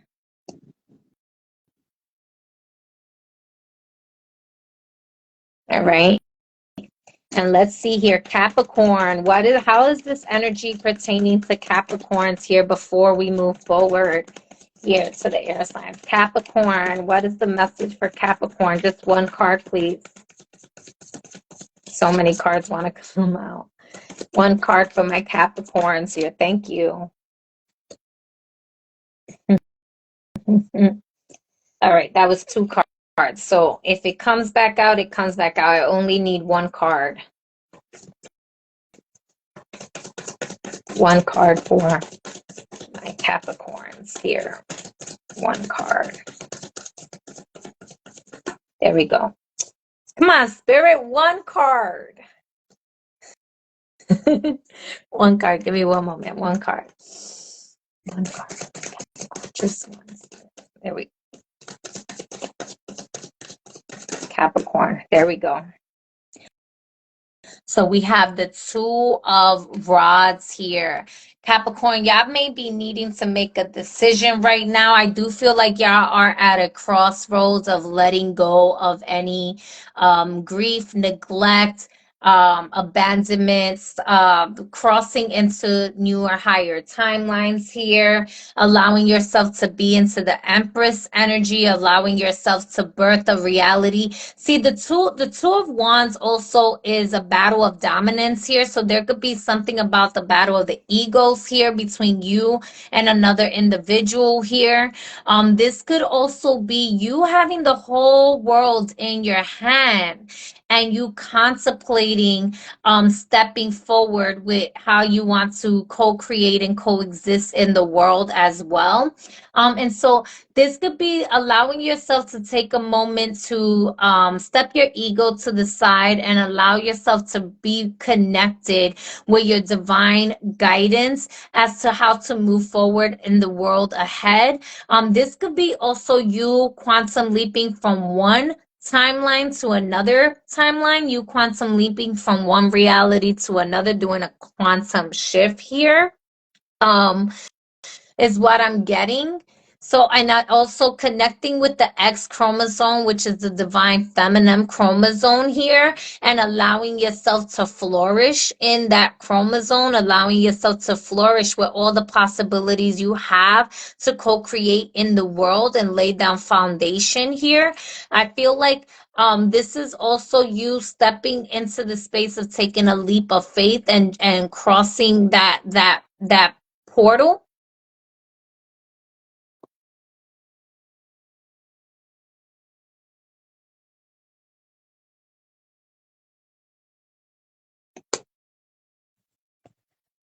I was getting back to like you probably feeling like you're in a space of stillness here, but that's also the 4 of Swords and Sandalphon's stillness here. So remember to allow yourself to take the messages of how it pertains to you in co-creating, because the 2 of Wands, there's so much possibilities. She's also connected with the High Priestess energy. She's also, that middle pillar of being able to go in, but she's still holding on to one. It's like she's chosen a side and there's another side of her to explore. And so y'all could be in the space of needing to explore the side or explore part of yourself that you have kept dormant even. It's kind of what I feel like is part of your message, Capricorn. So that is the earth signs. I love y'all deeply. I know this was like super long for y'all and shifted in a way that I did not anticipated to be, but that's okay. Everything in divine timing and happens the way it's supposed to be. So I affirm that it all served you for your highest and greatest good. We're going to move forward to the air signs here. All right. So my air signs are Libra. What else? Aquarius. What else? What's the other air sign? Cannot think right now. Y'all getting me like an airhead. Hold on 1 second. 0, 8, 4, 5. Closing out for Earth. Yes, there we go. So air signs, thank you very much. Air signs are Gemini, Libra, Aquarius. I had to allow myself to get in tune. I see, but I had to close my eyes and allow myself to get into the frequencies, baby. Because this is what we do when we channeling. We get into it for real. For real, y'all, not for fake. Let me take a sip of water. What is life? What is healing? What is cleansing?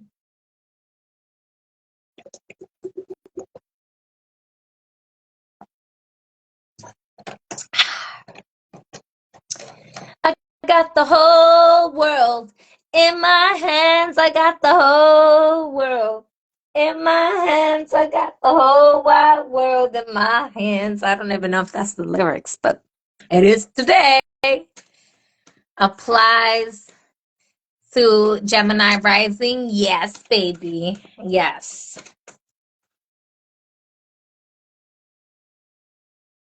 Right away. Clairvoyance. I am helping your spiritual sight to awaken fully so you can see heavenly love. That card was upside down, but I'm gonna allow myself to shuffle the cards here. How's everyone doing? Thank you for tapping in. We are navigating into the 3-3 portal for my air signs. What angel messages want to come through? All right. Air signs, y'all energy is completely different than what I just felt here with the earth signs and even what I felt with the fire signs here. It's almost like y'all are in a different just vibration altogether, like in a different space of how y'all are navigating these times right now. For some of you air signs, it's actually a little bit I want to say logical, but it's just airy. Y'all are really aware. Y'all are really aware of what is happening on the collective level. So your clairvoyance may be very open, may be very in tune here into the spaces of where you are being called to. What is your mission? I don't know why I'm getting a lot of writing for y'all also. So y'all may be taking the time to journal at this time, or y'all may be called to journal. Maybe write a book for some of you. Writing music even. Some of you may be actually some of you work with music here. I'm gonna do that at the end, but beauty is coming up here for you. Let's see here. General message do we have here for the air signs?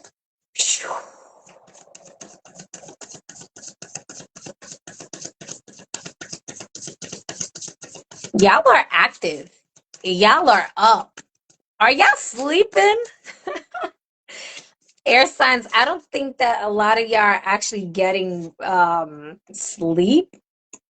Just one card. Yeah. Your purpose is joy. Your purpose has nothing to do with how you make a living. This is your vacation, mission, or inspired passion. All worthy, but your purpose is much simpler and bigger. Your purpose is joy. It's about discovering, nurturing, and celebrating who you truly are and knowing and loving yourself at its deepest level. I love that. Air sign. So I do feel that. I do feel a lot of like movements. I feel higher. When like y'all really airy right now. I don't feel y'all so grounded. And if y'all are grounded, is that y'all anchoring love and joy into the ground. Though it's y'all, or if y'all in a space of lower dense energies, y'all are there to neutralize that, but y'all aware of it. That's what I'm getting. I'm getting a lot of awareness for you guys here. All right, let's see here. What angelic messages do we have here? So we do have Gabriel again, and for those of you that's coming in again, remember in part one and in the beginning of this one here for the for the earth signs, we had Archangel Gabriel, but this is a different card coming from Gabriel here. What else do we have? We have Michael again. Michael came out for the general collective message in part one as well, but with another different message as well. So it's very interesting. Archangel Gabriel and Michael coming in strong throughout these readings here. Let's see here. Sandalphon, also Metatron, Zadkiel came out, and the other one too, but with a different message here. One more. So in the bottom of the deck, we have Razel with devotion here. And for those of you who like to tap into sigil magic,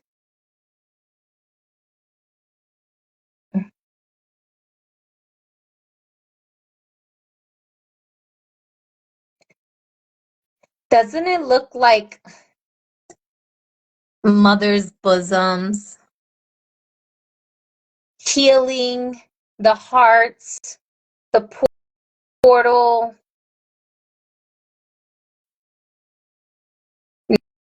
nurturing? Then we have Papa with your creation here, Zadkiel, and this is with acceptance. And we have the dove spirit was coming through. The dove spirit coming to tame the monkey mind. Spirit coming to bring acceptance to the ego, to accept what truly is as opposed to what it believes, allowing yourself to accept heavenly's assistance to you so that you don't have to be afraid, right? We have Archangel Michael here with boldness. Air signs, y'all are fucking bold right now. Y'all are walking around like y'all got the keys to all timelines and dimensions, all right? Y'all know, y'all could be the ones that's in the air right now, bringing comfort to the collective. And I did kind of mention that, like, y'all, if y'all are in dense energies right now, is that y'all are transmuting energies into those spaces here, with acceptance. And then Archangel Gabriel with prophecy, yeah. So y'all may be getting a lot of prophetic dreams right now. Y'all may be fully aware of your missions here to fulfill the prophecy. And like I said, the first thing before I even got any angelic cards was that y'all know what's going on beyond the veil. So y'all are in a space of like awareness. Y'all are in a space of knowing. So I really do feel like, let me get some more information. Let me get some more information on this. What do my air signs need to be more bold about? What is this boldness about, Archangel Michael? I feel like it's just y'all are really like trailblazers or trendsetters, both maybe. What is this boldness here? Be bold about what it is that you have to do. Be bold as part of your devotion to spirit. Be bold as part of your devotion to source. Yeah, y'all are being divinely guided at this time, and y'all are actually guiding others at this time, like I mentioned too. So there's guidance here.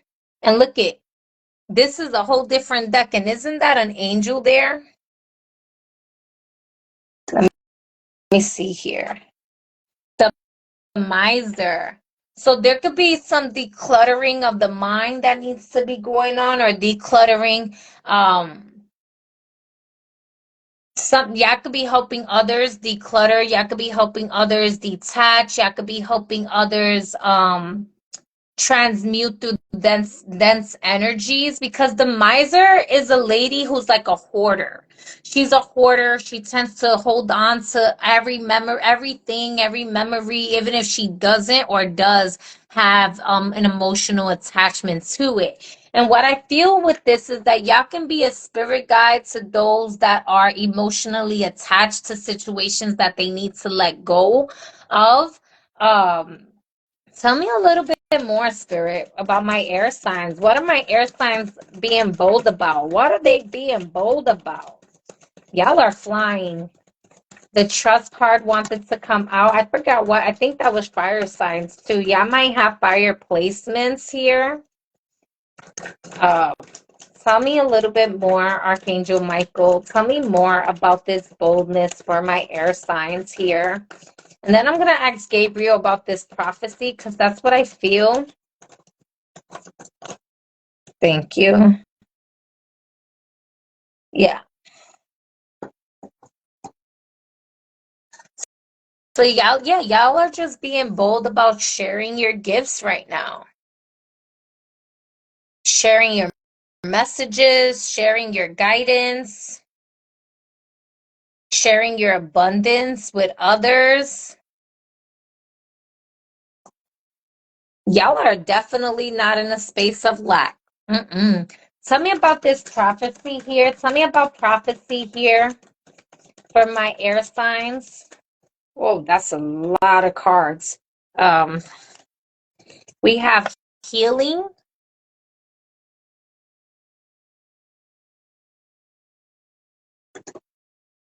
We have consciousness. Good evening. We have the dream. So your prophecy, you may be having a lot of prophetic dreams, a lot of dreams. You may be doing a lot of healing in your dreams.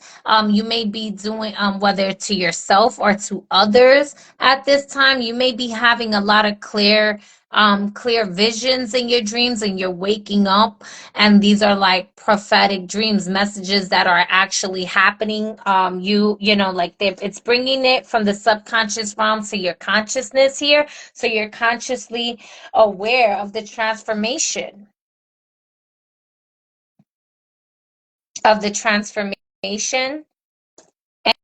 and y'all have mastered this for silence and nothingness here.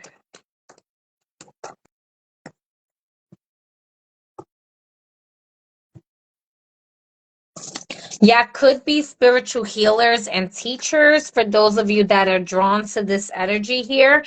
Or y'all may be called to get some healing. Y'all may be called to tap in with a spiritual healer or a spirit guide to help you navigate through mastering your spiritual abilities, even, or help you transmute some energies to declutter your mind, your body, your spirit for transformation here, and bring it into a space of honing your spiritual gifts consciously. All right. So I love that energy here with you, air signs. All right, let's see here, Spirit. Tell me about how is air sign grounding this energy to their day-to-day? What is this energy doing for their day-to-day mundane lives? How do they allow their spiritual awareness and growth support their day-to-day life here? Tell me a little bit more from my air signs. Thank you. Okay, air signs. So you had the Ace of Cups here, and the King of Cups was in reverse. So with the King of Cups being in reverse and the Ace of Cups upright, what I'm getting with this energy is that you are on a day-to-day level. there may be a thing about you grounding more into your emotions at this time. You've come to a space of knowing how to let go of your emotions, but are you being emotionally manipulative with yourself and with others? There's something about coming into a new space of love, of unconditional love, that's beyond your consciousness, that's beyond your logics here. So what you do, you allow yourself to be a container, of vessel for spirit. And all my waters have like so many bubbles in them right now. Being a vessel, a container for spirit to pour into you. Um, and they're telling you to be bold and share. Don't be afraid of overflow. That's the message. Thank you. Don't be afraid of overflow, because you know that you're abundant. When you allow yourself to overflow in the space where you're not you're pouring into, you're not spilling, right? You're not spilling your emotions all over the place. You're pouring into the lives of others.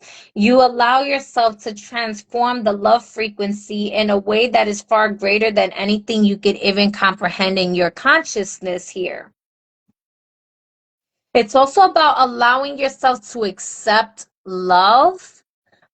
You may be in a space where you've learned to love yourself. You trust in spirit, you pour in spirit, but you're very emotionally detached from certain connections, which is not necessarily a bad thing, right? The miser is a hoarder. She's too attached, she's too clingy, she's not in the space. And I see y'all like y'all have transmuted that energy, y'all not in that energy, which is fine.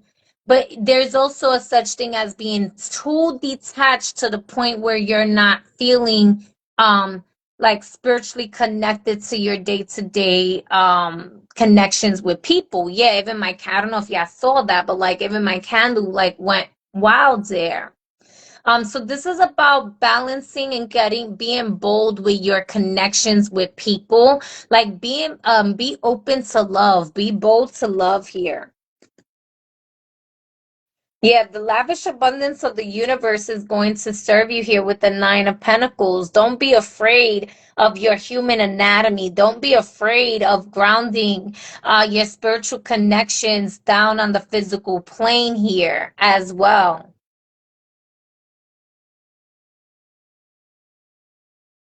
The crown is meant for the one who it's intended for. No one can question it. Yeah, I mean, and I get that for sure.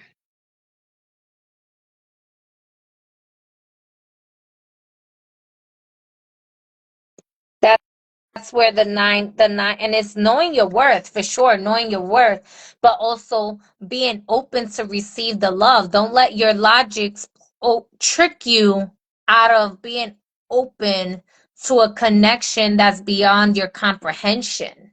You know what I'm saying? Because love has a way of teaching beyond your comprehension, even.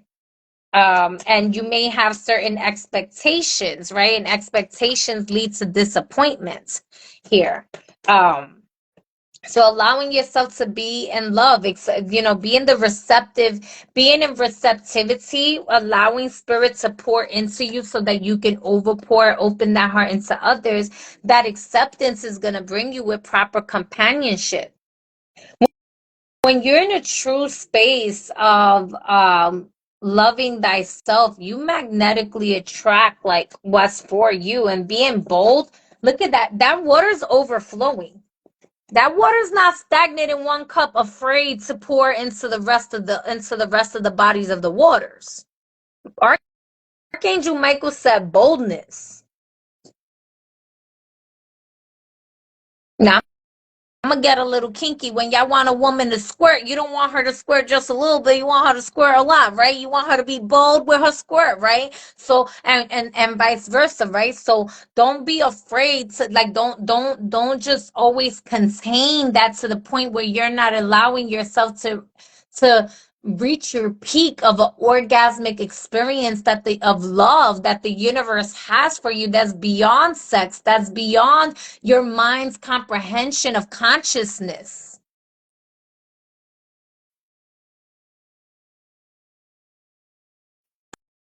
Hello, my love. Right?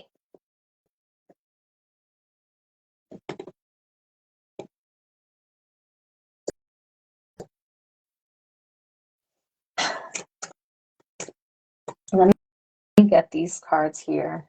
Tell me about air signs love life here. Tell me about air signs love life here. How is this energy pertaining to their love life?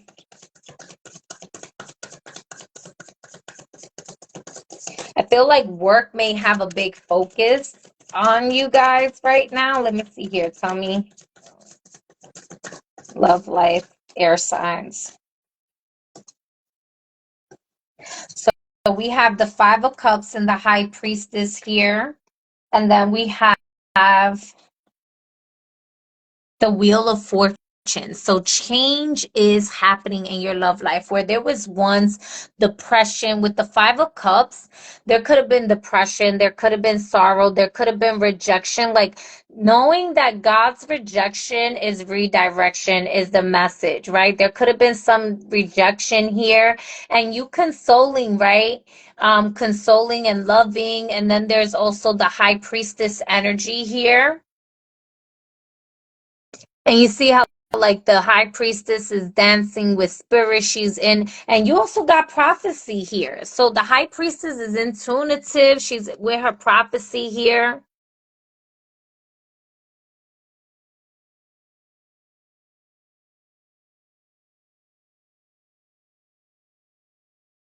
So there is like you mentioned about like clear knowing in the relationship, like there is that clear knowing, but there's also be going beyond the veil here. This could be a couple, like if you are single, you could be meeting somebody in which is energetically equally yoked with you, even sexually, to the point where like whether y'all are conscious of it or not, because remember, spirit is saying this is beyond the human consciousness. If no consciousness came out here, right, and transformation and healing, your connection with this individual is beyond, it transcends beyond human consciousness and brings healing to both of you. So there's something here about you, if you are in a relationship, whether y'all are consciously aware of doing the healing work. Now, if you bring consciousness into your sex life for healing, then the healing is going to happen more rapidly. There's nothing that y'all wouldn't be able to do, especially with a connection like that. But if y'all don't, if y'all not even conscious of the connection that y'all have, y'all are already doing the work in spirit subconsciously. I think it's just a matter of it's going to be brought to you in the forefront. Wholeness, it's going to be brought to you in the forefront. And with the Wheel of Fortune, this is going to bring abundance and prosperity and fortune to come in your favor here. Yeah, the Eight of Wands, there could be traveling involved or communication happening, or that needs to happen here. So there's going to be a lot of changes. Maybe somebody's going to be moving, somebody's traveling or something like that here. And there's going to be some changes here that's happening to bring some like boldness and acceptance of like your connections here with other people as well. Okay, I said in pertaining to love, and I do feel like there's like a sexual healing connection, or a tantric connection amongst lovers here. Tell me a little bit more in regards to like their work. What's going on here with work for my air signs? What's going on with work? Thank you. You have hope.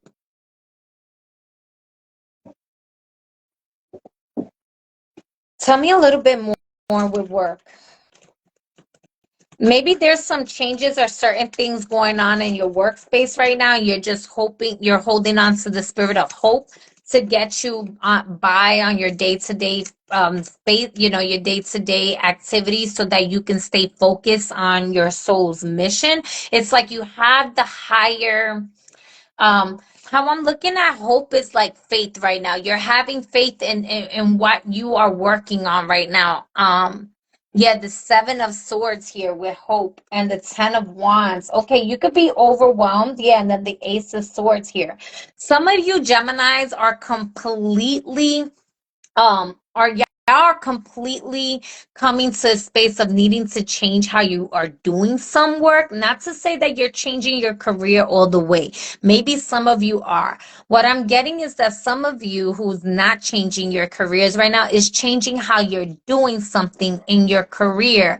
Rather than just relying on hope, it's more so taking an initiative, affirmative action towards a guidance or a prophecy. Like, you've been given the vision or the message here, or your connection. You could be connected to an oracle, and she may be guiding you or something like that, or getting some information pertaining to that, and that's how you pivot. Like, I'm getting like you're gonna pivot based on some direct guidance that you get either from the high priestess or from a dream or your intuition or something like that here, because this has been overwhelming you. For others of you, and it also, not only pivoting, but pivoting in the sense of like, holding on to the faith, because you see you have the bigger vision of what is transpiring during these changes and transformations. For others of you, you may be operating in a space where you're exhausted, you're overwhelmed by what's going on here, and you're refusing to see the clear sight of what is in front of you because you're hoping for the best. But you're cheating yourself with the Seven of Swords here. You're cheating yourself from the true evaluation, the self-evaluation that is needed, that is happening here. You're being guided to self-evaluate what you are refusing to look at so that you could accept the sword of truth and cut your cords, that you may have you may have already ran your course. It's like, the hope that you are leaning on is like but a fantasy, and the truth is being revealed to you, but you have to allow yourself to receive. You have to allow yourself to accept the truth. There's acceptance. There's the sword of truth with Archangel Michael here that's telling you, be bold. Be bold.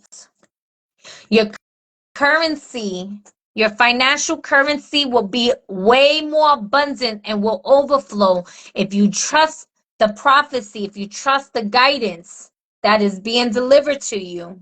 If you could accept the prophecy, if you could accept your mission,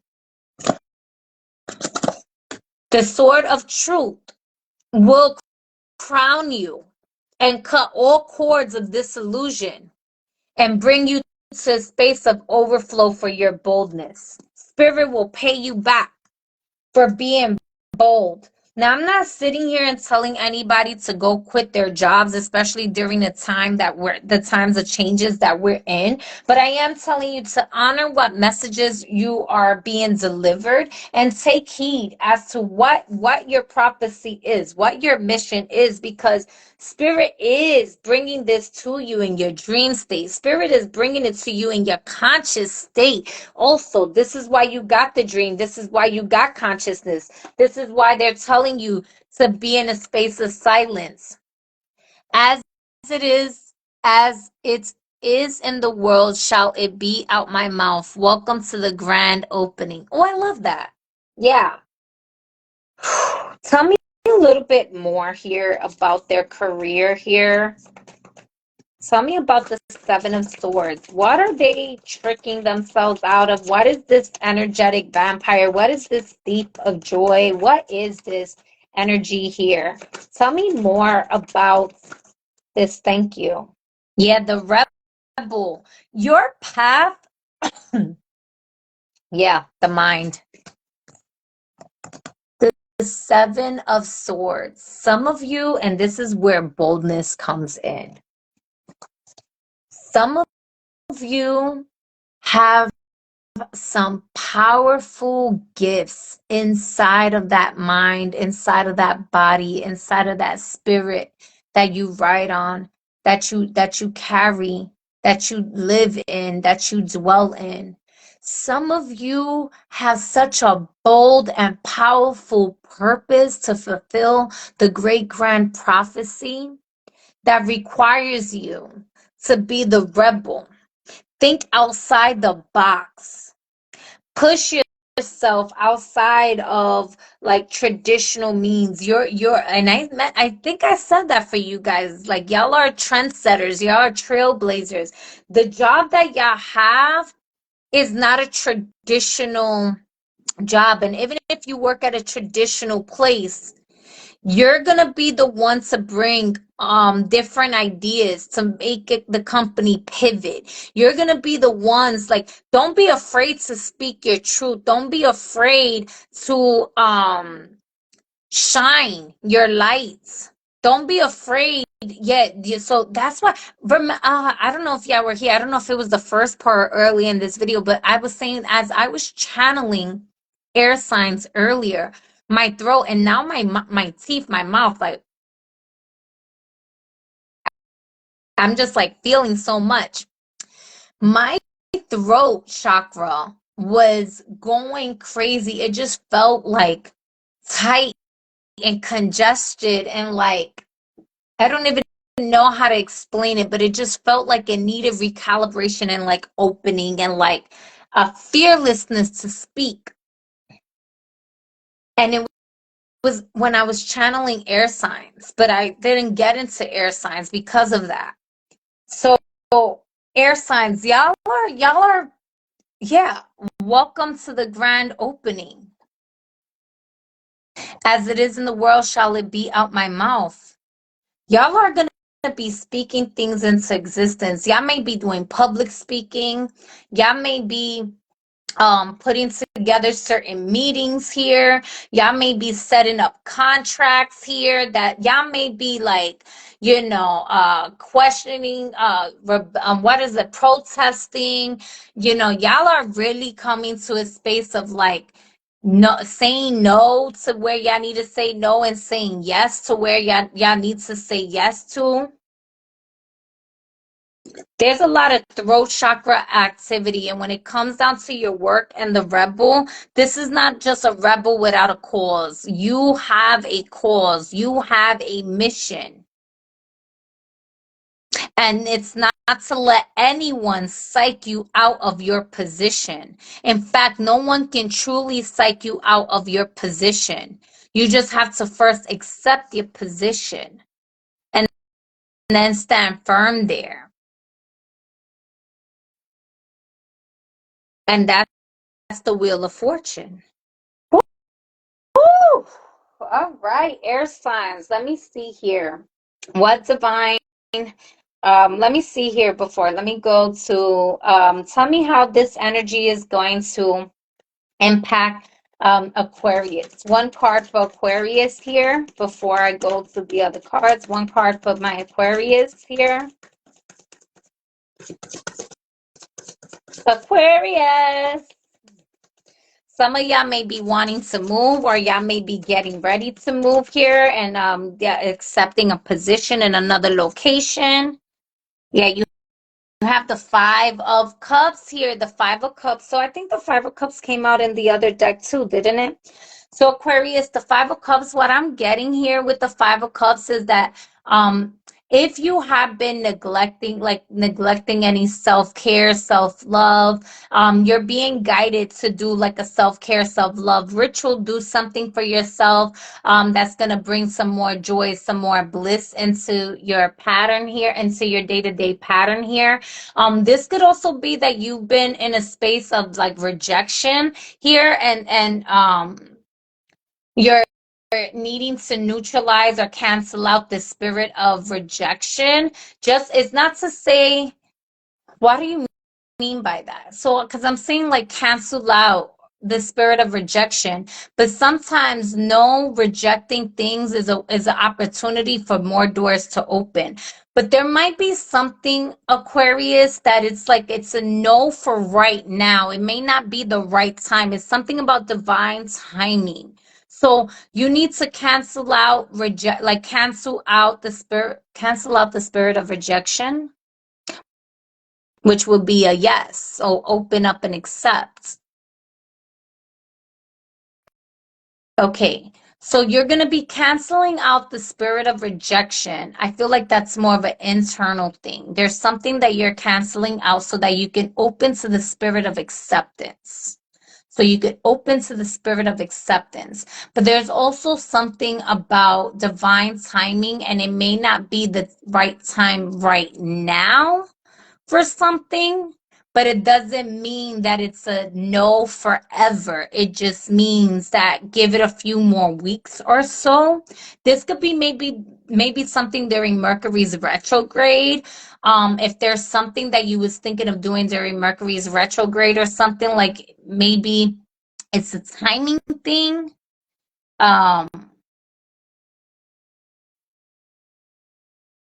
Being mindful of and if somebody takes medications, if you take medication or something like that, maybe you don't want to take I'm not, listen, this is not medical advice here. I'm just a messenger.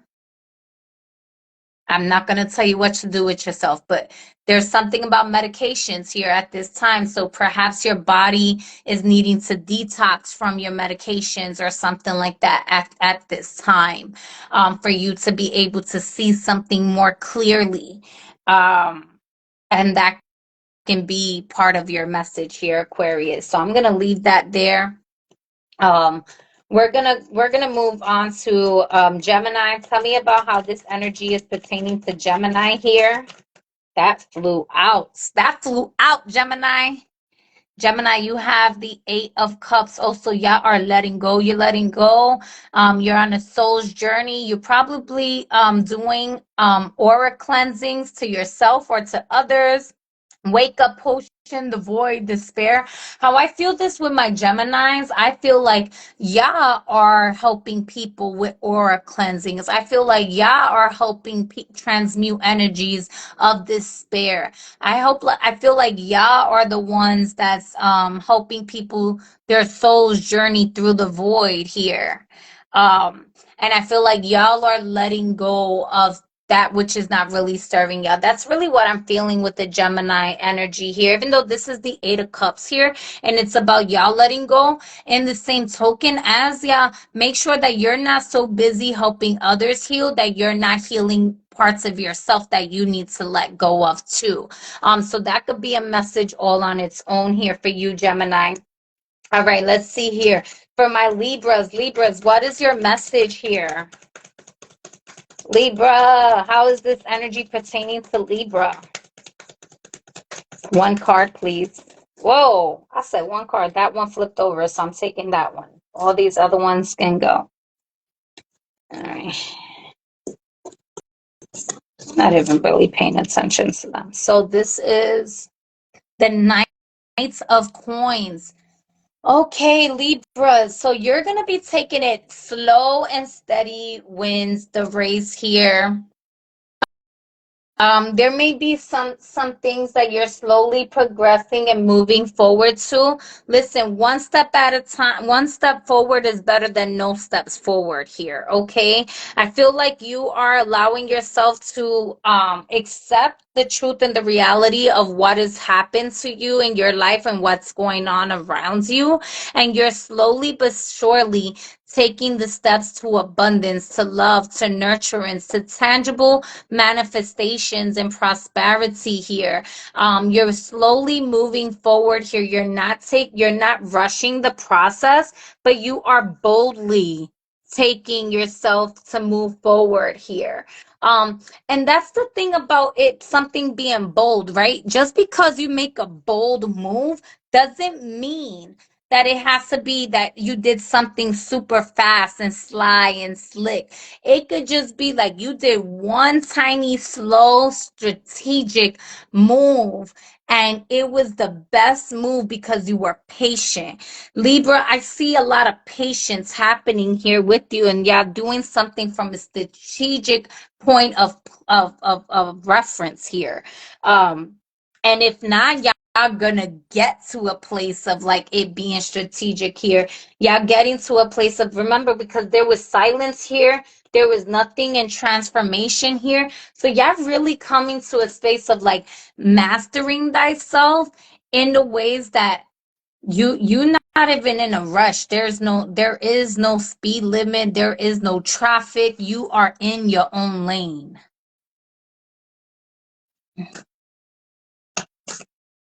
Mm. I need you, sweet Jasmine, to apply self-care to your thoughts. I love it when your meditation smells like a garden. Oh, that's so beautiful. All right, tell me here. I told you I felt air signs. Yeah, I have Midas in the bottom with wisdom here. This is a wise love. Yeah, I have Aphrodite with romantic love. Air signs. I love this for you. What's that? Number 2. Boom, I went to it. All right. The Greek goddess of romantic love, Aphrodite, represents a state of ecstatic being that she now invites you to cultivate within. You can experience the world as a sensual, expressive, creative being if you allow yourself the freedom to explore what this means to you. Perhaps this is a portion of a new parenting portion of a new parenting or a deepening of one you already have. Or perhaps this is time for you to claim this aspect of your nature, which may have been led dormant a while.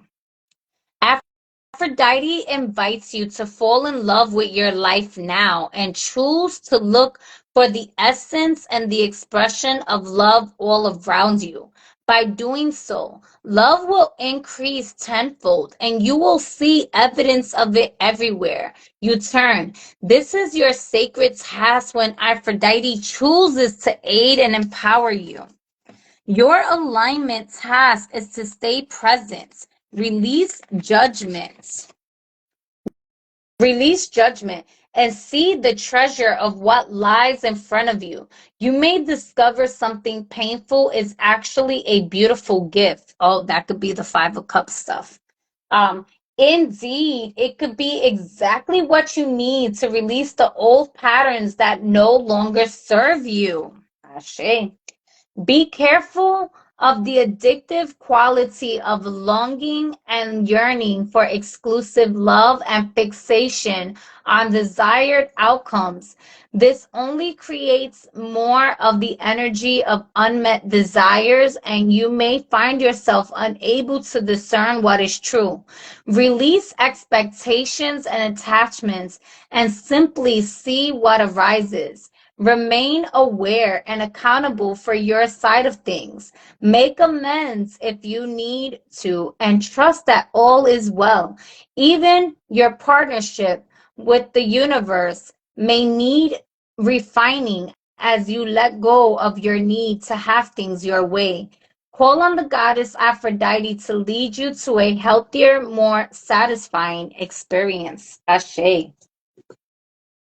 All right, y'all. And this is going to be your ancestor message that I am not going to read or interpret for you. This is going to be for you to tap in with your ancestors and your intuition. For my air signs, what do the ancestors of the highest order? Interesting. In the bottom of the deck, you got the mystical shaman. The card that came out is fire. Number 19. She's driving me out of my mind. Oh.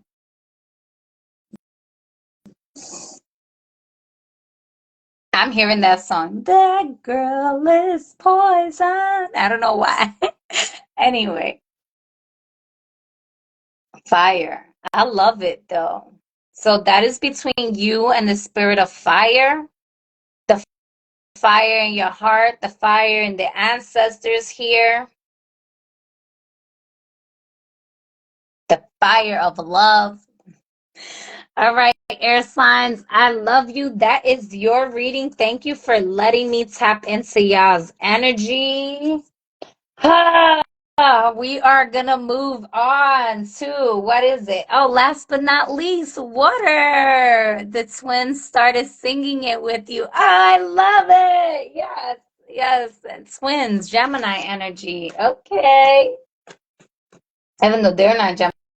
All right, let's go. Let's clear this stack. I'm clearing the space. I'm gonna take a sip. All right. Oh my goodness. How is everybody doing?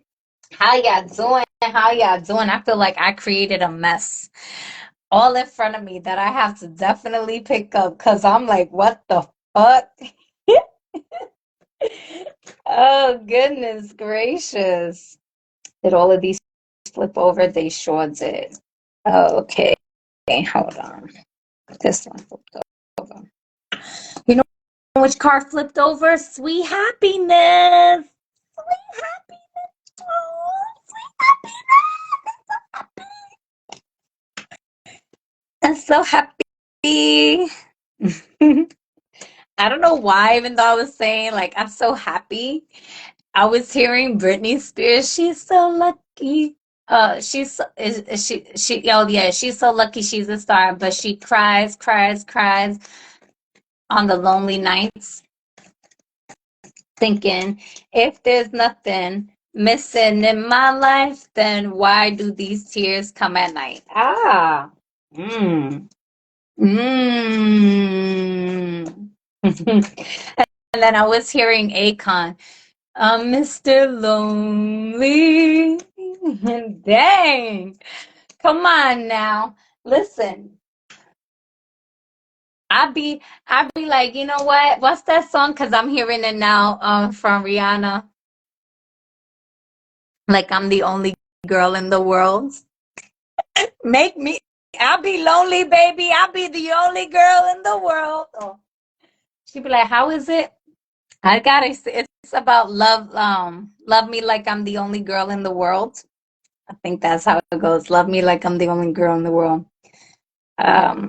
Only girl in the world. Only. Air signs. I love how y'all giving me like all these songs right now. Only girl. Oh, I put only girl in the air. Only girl in. Well, what's that? Only girl in the air. Lyrics. Who's that? Oh, only girl in the world is. That's what they put. Want you to make me feel like I'm the only girl in the world. Okay, y'all, I be hurting y'all ears, but y'all be all right. Yeah, I'm lucky I ain't do it super loud. All right. Okay. All right, let's get this here. All right, we are going to be moving on to water signs. Water. I'm not the whiskey you want. I'm the water you need. Oh, yeah. All right. Make me sweat. Make me water. Make me lose my breath. Oh, no, make me hot. Make me sweat. Make me hotter. Make me lose my breath. Make me water. Yes. Water is life. Water is healing. Water is cleansing. Mis amores, ¿cómo están? Mis amores, ¿cómo están? We got some comments. Did I put these cards in two different directions when I shuffle them? Even though I read reversals, but I read reversals when they come out reverse. Déjame ver, déjame ver. No, estamos bien. Ok, está bien, está bien. Está bien, fue solamente ese. Ok. Ok. Oh, water. On that note, water hydration.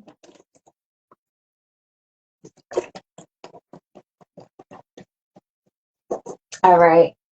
Let's see here. Clear that out.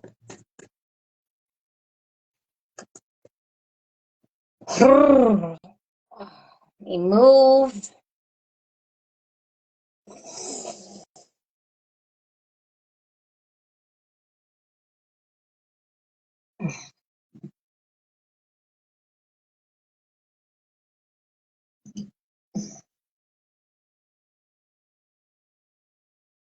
Mm.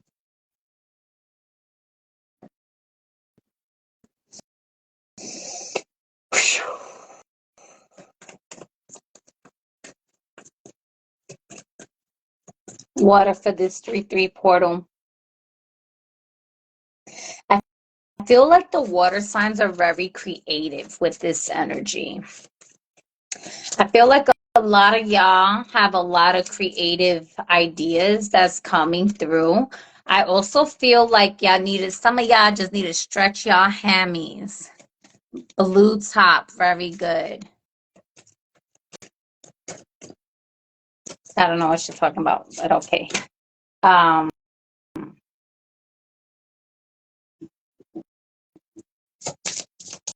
Stretching, y'all will benefit from stretching your bodies, moving your bodies. Sacral rotations, kidneys. I'm getting kidneys. Yeah, I'm gonna drink some more water. What's going on with that? Tell me a message. What message here do we have for my water signs? Oh yeah, y'all are super sensitive at this time. I would cover your heads if y'all feel like y'all need to. Know that you are spiritually protected, but you may be feeling like you're extra sensitive to the point where like preserving your energy or being in the space, moving your body, stretching your body.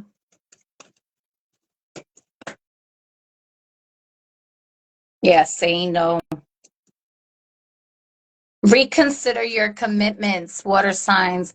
Have you piled so much on your plate that there's little room for you? Identify what truly matters and graciously decline the rest. There's a universe of meaningful opportunities on the other side of no. In fact, every no makes space for a perfect yes. Your freedom is closer than you think. And unplug. And that's kind of what I was getting. I was getting like a need to like kind of like do a spiritual bath, like spiritually like allow yourself to be in your own bubble, be in your own space, and reevaluate your commitments at this time. Like the weight of the world doesn't have to be on your shoulders here. And you might be called to like restore and do more body healing work with yourself. I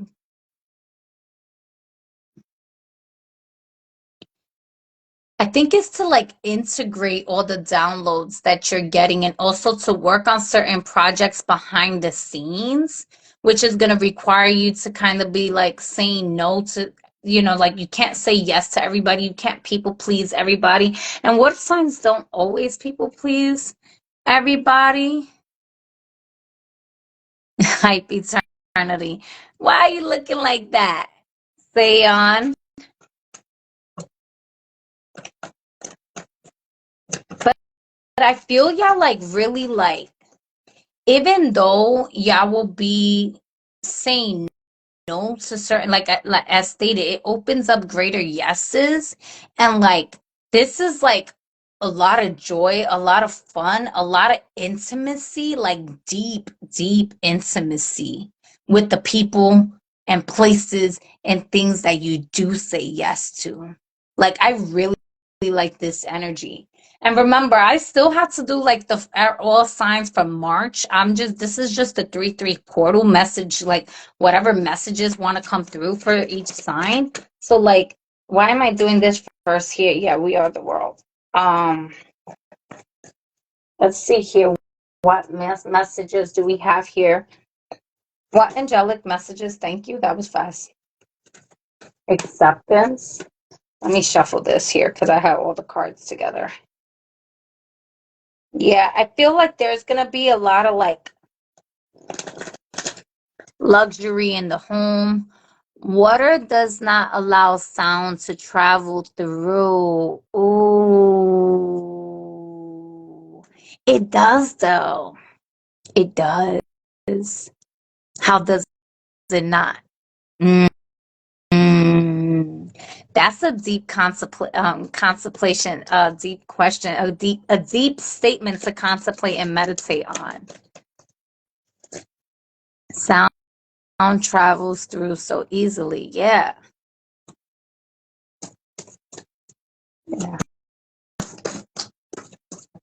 It's like, are you in murky waters? Or are you in clear water? Victory. Ooh, I like that. The spirit of victory. Sheesh. Okay. Idol. I told y'all we have Archangel Uriel on the bottom of the deck with Idol. So this is like your staycation, your vacation, your fantasy. Like this is your dream bigger card. This is like whatever your vision is for yourself of greatness, make room and expand it bigger because bigger is available to you in that space too. This is that you may think that you furnished your home luxuriously, but there's a deeper concept of luxury for you. And Archangel Gabriel again with prophecy here, and then Zadkiel with euphoria. And I think this came out for the earth signs too. And you got Zadkiel twice with anticipation. And you have Haniel with victory.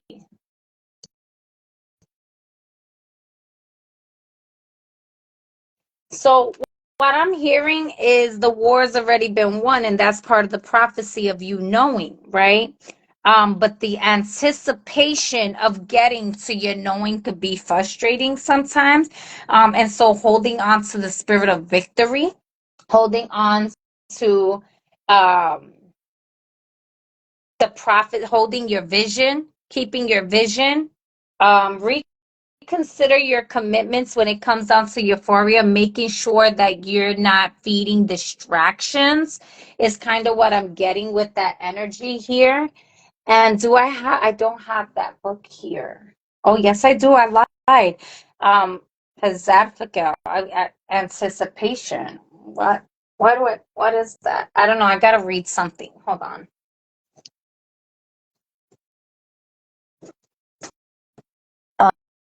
Okay. I had to make sure I cover my booty. Oh, wow.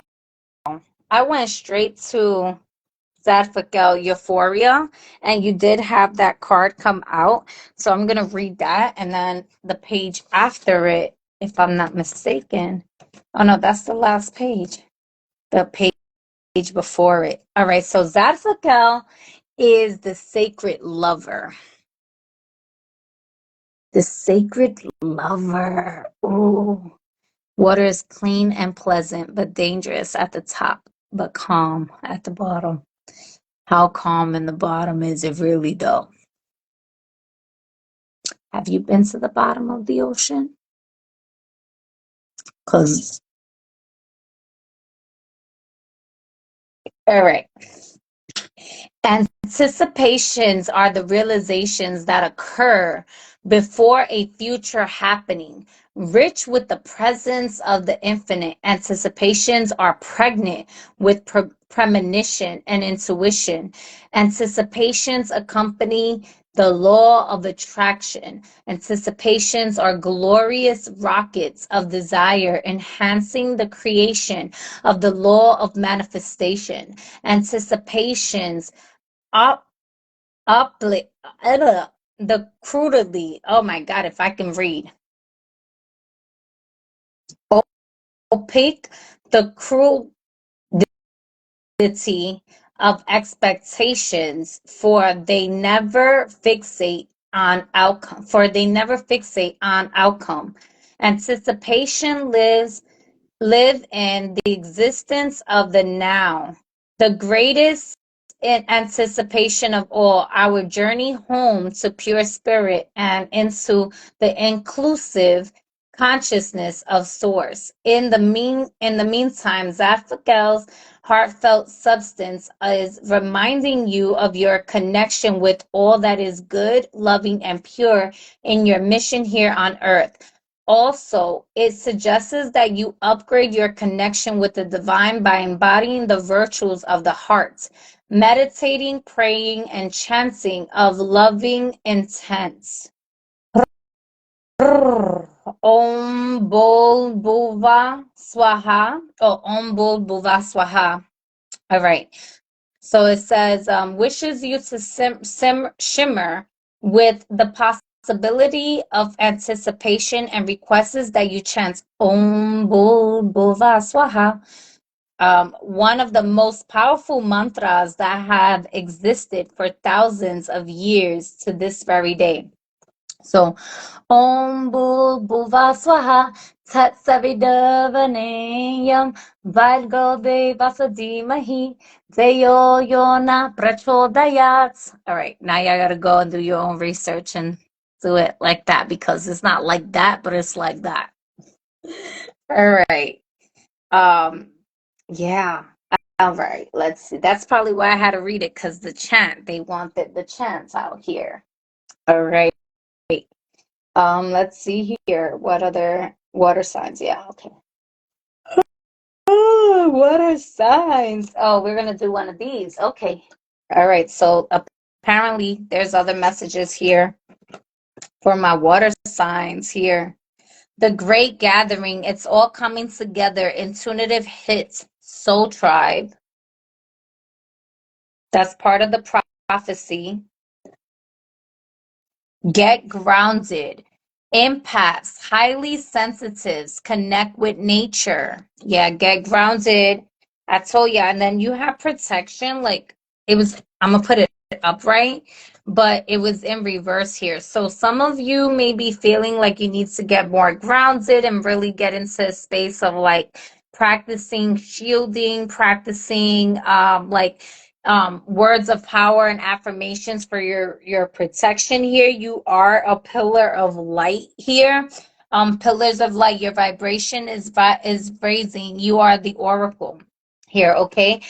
Yeah, a lot of y'all are super, especially with the prophecy here and Gabriel, like a lot of y'all are super clairvoyant, clairaudient, clairsentient. Y'all are channelers of the divine here. And y'all have, I mean, again, the anticipation of victory is there. But y'all just needing to really get into space of I saw take a break there. Let me get one more card here. Thank you. Align your life. What is not aligned or what needs to change? What are you being called to journey to?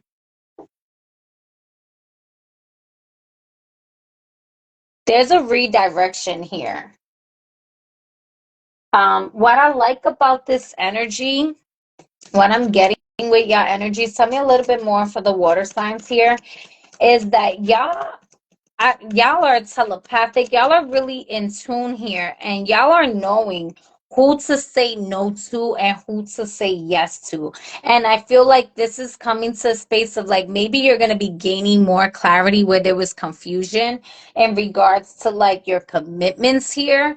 Because like you're on, again, you have the prophecy, you have the vision, you know that you're victorious on this path. It's already been won here, and you're expanding your vision to greater heights here. But the anticipation to get there, to get to this highest timeline here, is really taking you to a space that maybe you've been saying yes to more people that aren't really reciprocating that proper honor and respect and reverence to your name, to you, to who you are as a not just your name, that's the ego, but to your soul, right? And so hi, I'm King Simon. And so honoring the spaces where you have to tell people no, telling them no, and with respect, like, listen, I love you, but I gotta let you go. I love you, but I can't do that. I love you, but that's not in alignment for me at this moment, at this time. If it, if and when it's in alignment for both of us and in a way that's going to nurture and honor our highest and greatest good, then we can move forward with that. But for right now, I can't commit to that, right? So like honoring your commitments with the value of your purpose, with the integrity of your soul in that space, and letting go of the distractions. Some of the distractions could be food, and you kind of know, like maybe you're being guided to detox at this time. Maybe but you're like, oh my God, I love eating tacos. Girl, I love tacos too. Like, let's eat all the fucking tamales and tacos after we detox, right? On, or maybe not, right? Like your food palette, your taste buds may be changing at this time, and it's like you're knowing this, but you're distracted by everything else outside of you to really pay attention, to the point that like you could be eating your favorite foods, but it ain't hitting the same. It ain't hitting right. You like, yo, this ain't hitting. Like, oh, and like you're craving something, and you may not even know what you're craving because you're not really taking time to connect with your body. So allowing yourself to like connect with your body in that way, right? Here we have the Seven of Swords again. Yeah, you're in a space of reevaluating yourself, getting into deep reflection here. Um, learning how to differentiate the voice of your higher consciousness and your ego, learning to differentiate the voice of your traumas versus the voice of your intuition and whatnot. This is also about trust factor. When you 100% trust yourself, you trust yourself to have healthy discernment and knowing who are the people for you and who are the people not for you. And you know intuitively, even if you don't know logically, even if you don't see it in actions right away, you know when someone is for you and when they're not for you. And so this is about regaining trust, perfect love and perfect trust with your intuition, so that you could operate from a space of healthy discernment and not cheat yourself out of certain experiences because you're going against your intuition. When you honor your intuition, you don't lose out on anything. You don't miss out on anything. In fact, you ends up receiving more than you even knew that you was going to end up receiving by honoring your intuition. It's when you go against your intuition that you end up having to learn the lesson the hard way. And it's okay, to have a hard head and a soft ass sometimes, but at some point you're going to have to gain those muscles in your glutes, right? And then you have the Seven of Pentacles. Again, 7 7. So the number 7 may be very significant to you as well. It is a very spiritual number. And so what I like about the number 7, it's about like getting downloads from the heavens, bringing it down to the body, right? From the crown down to the rest of the body, from the heavens to the physical, as above so below. However, it is also with the dragon's head cut off. And so when the dragon's head is cut off, it's like, or like when a chicken is running with its head off, like it's offline. It's not really paying attention. It's not really in that space, right? It's not really receiving its divine intuitive messages here. It's disconnected, if you will. And so with the Seven of Pentacles here, you may have been you may have had you may have planted some seeds in some unfertile grounds that is not really reciprocating the proper nurturance and growth of harvest that is really anointed to you. So even though they may be reaping a harvest with your energy, you're not reaping a harvest from this because it's not the fertile ground that you are truly to be connected. There's a disconnect here. And so it's like, yes, cactus are amazing. I love cactus, right? So like if you're in a desert, cactus, you can cook cactus, you can eat cactus. They're full of water. They have an abundance of water in them. They also create fruits, and you can eat them, right? In the same token, you're not going to be able to like really grow a watermelon in the desert, right? And so going to the fertile land that's able to nourish the cactus and the watermelons and the calendulas and all the fruits the fruit trees that you need. It's about the proper space. This is not the right space for you, and intuitively you know what you have to disconnect from. This could also be like unfertile, like success is granted to you because of the work that you put in, but not everyone is meant to move forward with you on this journey here, right? Some people, they only want the fruit, they only want to reap the harvest and when you bear fruit, but they don't want to help you nurture it. They don't want to help tilt the soil. They don't want to help lay down the seeds and put them in the proper alignment that it needs to be, right? So really taking note of that, right? In a space where like, yeah, they may be physically attracted to you, and as an empath, you feel attracted to them because you're feeling that energy. Maybe you see the light of their souls, and you're just like, oh, I see their potential, but they're not even in love with their own potential. They're so disconnected from their potential that they're not even in that same space with you, right? Prickly pear is fire, but you're right. So this is about not falling in love with the potential, but being in full acceptance of what truly is, and allowing yourself to navigate into the spaces that truly aligns victoriously into the fulfillment of your prophecy, right? So give me a little bit more here for the water signs. One more card for the water signs, and then I'm going to go to each individual sign. There we go. Yeah. Opportunities. New opportunities await you. New opportunities await you. The Ace of Swords and the Ace of Swords in the bottom of the deck. But you see what? If it literally fell down, and what's behind it? The Lovers. So you may have to make a head of a heart decision when it comes down to some relationships at this time here. Cutting cords. It's okay. It's time to disconnect here. They may be a past life lover and stuff like that here, and new opportunities, focusing on your bag, focusing on your coins, focusing on your babies, focusing on your body, focusing on your mind, focusing on what is being reciprocated to you with love and integrity here. This is new opportunities coming in. This is new offerings, right?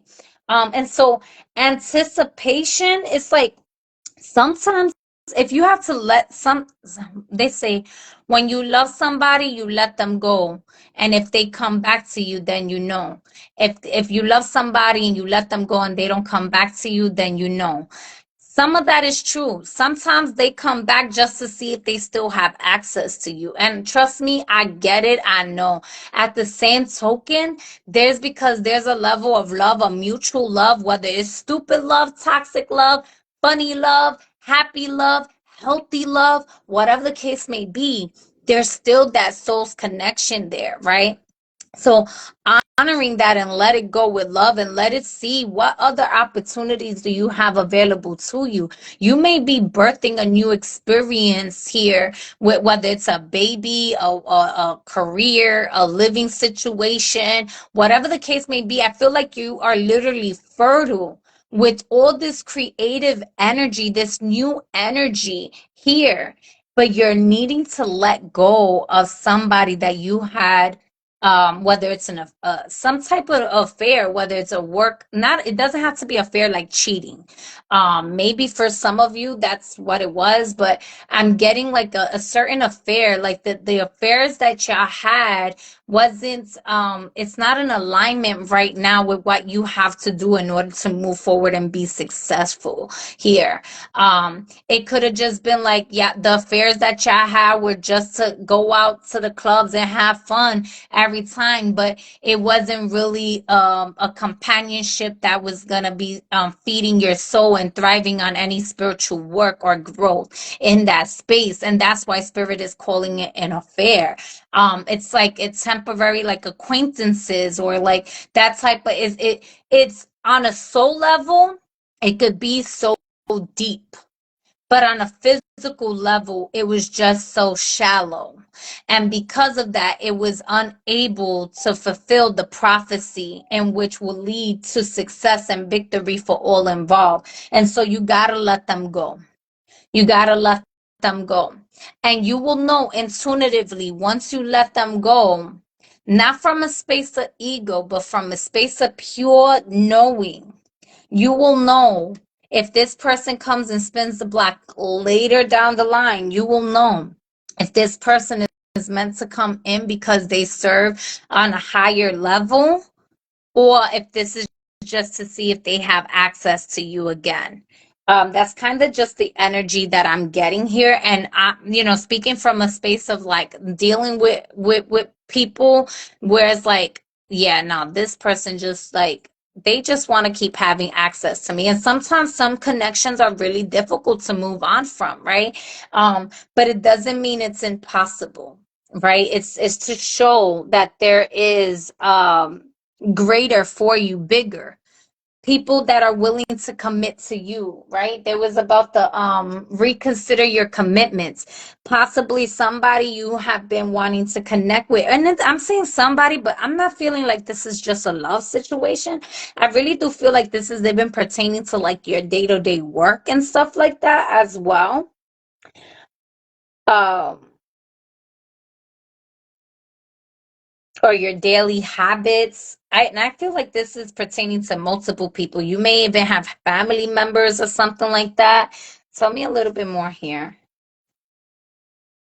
Tell me about the commitments here for my water signs here. Oh, I should put, where's those cards at? Yeah, I'm going to do that. I'm going to pull one from here because I grabbed you first. No. No. Okay. Okay. Tell me about the commitments, water signs commitments here. I do like, yeah, saying no to distractions though. But tell me a little bit more about their commitments, water signs commitments here. Oh, I'm getting so hot. Fighting and slowing down. Maybe some of you have been arguing with people. Maybe you're fighting a type of situation here. Somebody could be defensive. But yeah, your guidance is to like let go and be successful. You're fighting the guidance. You need to slow down, get grounded, disconnect, unplug, detach from the online world, detach from partying. There's some suppression going on here, some suppressed emotions.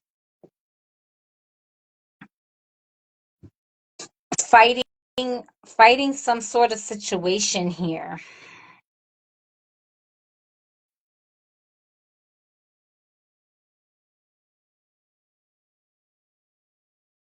I'm hearing, where is my mind? Oh, where is my mind?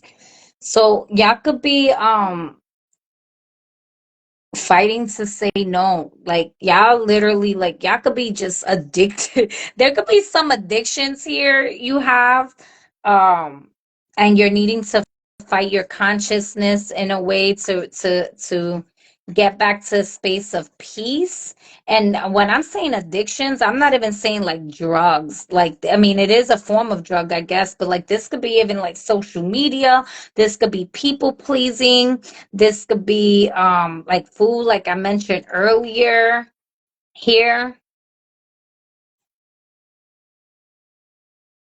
This this could also be that someone knows how sensitive you are and they spiritually attack you through your vulnerability. Or like I said, a vampire, energy vampire. This could be an energy vampire. This could be a psychic attacks between you and some other beings.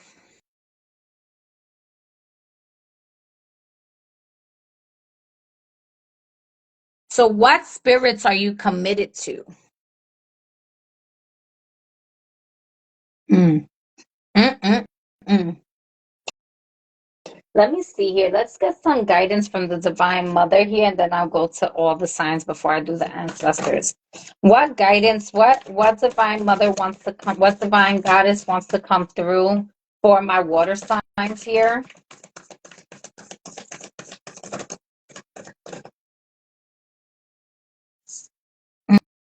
Mm.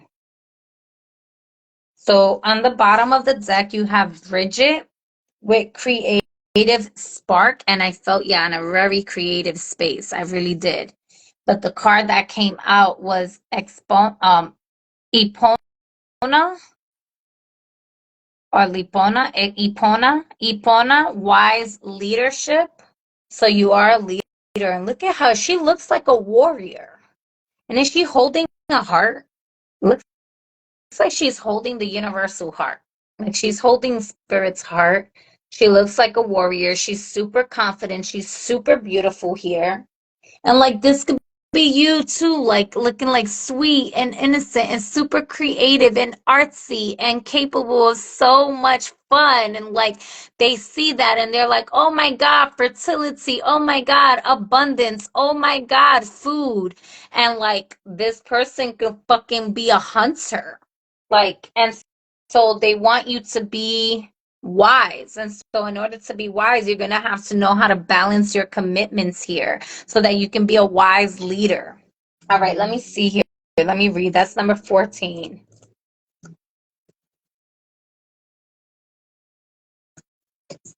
Ipona. Stepping into the world with a sense of surety and positive self-worth is what's called for right now.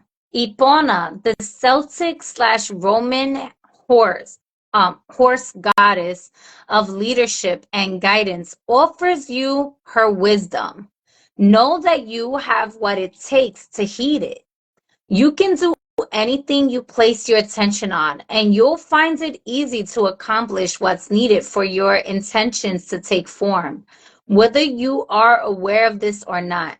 The way you manage your accomplishments and even the way you handle failures and losses is modeling the way forward for others. There is a wisdom growing within you.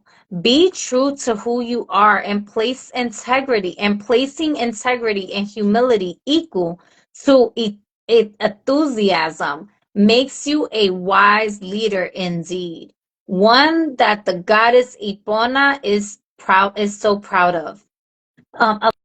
Alignment message. Being overly assertive and determined to take action is not in your favor at this time.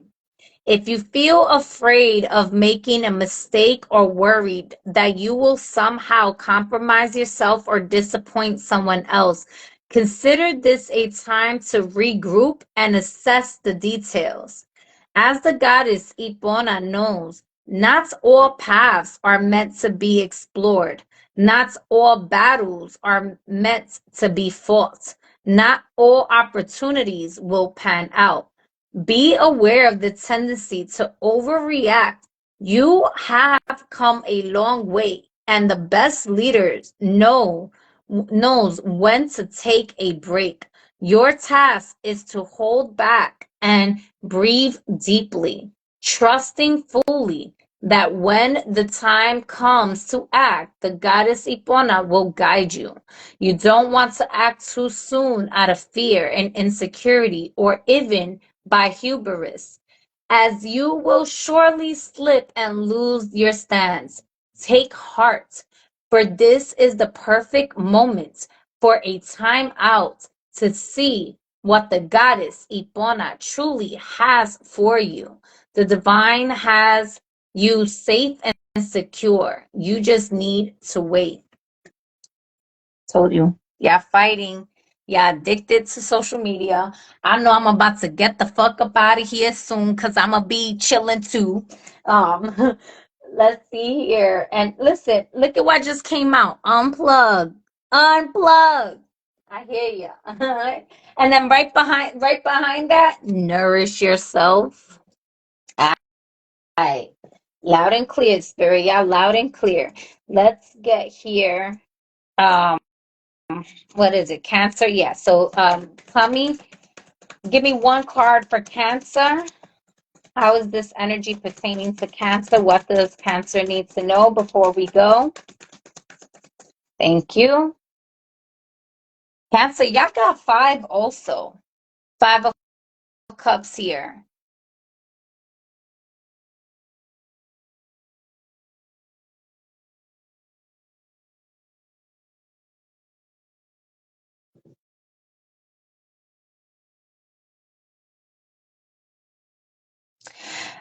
I feel like this is about neglect, self-neglect.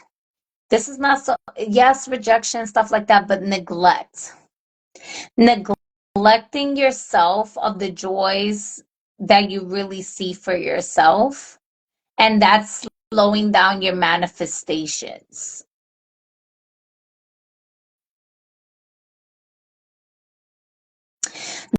This could, I'm also feeling, I don't know if some of y'all wanted to like do something, yeah, like, I don't know, I'm seeing like somebody with like super curly hair, and like they're like let your hair down or do something with your hair, like not an updo. It's like letting your hair loose, or like dyeing your hair, like you're going through a transformation. But not everybody's dyeing their hair. I feel like if you're getting a headache,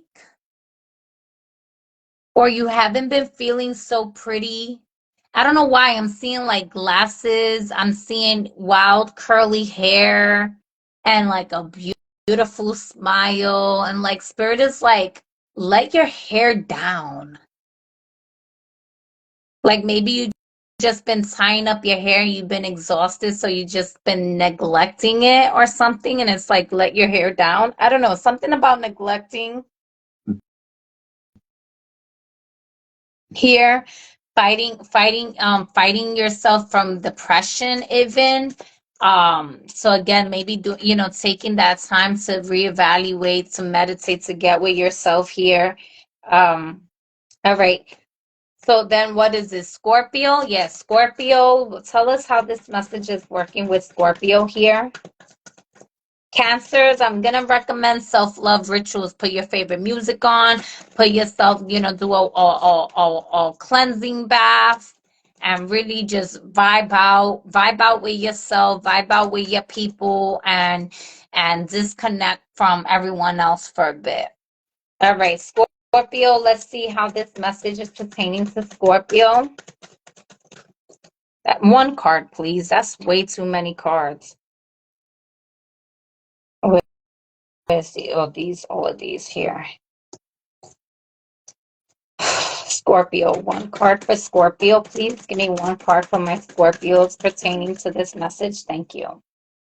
So you have the Eight of Swords here, Scorpio. I know y'all not scared. Y'all could be doing some deep shadow work at this time here so that y'all can activate your gifts. You could be in a space of like doing deeper introspection, deeper integration when it comes down to your spiritual gifts here.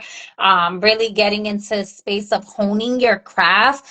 You can be confronting your fears at this time. That's what like the fighting aspect is. You come to a space where like you're not I feel like yeah, either disconnecting from people already, or if you're fighting that's what you're gonna end up doing. You're gonna end up getting into a space of like deep introspection, deep shadow work and stuff like that. That's gonna unlock this new this like dormant abilities within yourself here. Spirit is saying like don't doubt yourself. You will have everything it takes to be a wise leader here, Scorpio. You have all the wisdom, you have all the divine guidance here to bloom. All right, it's about allowing yourself to bloom, but first you got to go through the mud, right? Like the lotus got to go through the mud before it blooms. You got to go through the mud is what they're saying here. All right, so then what is the other sign? Scorpio. Why am I not thinking right now? Scorpio.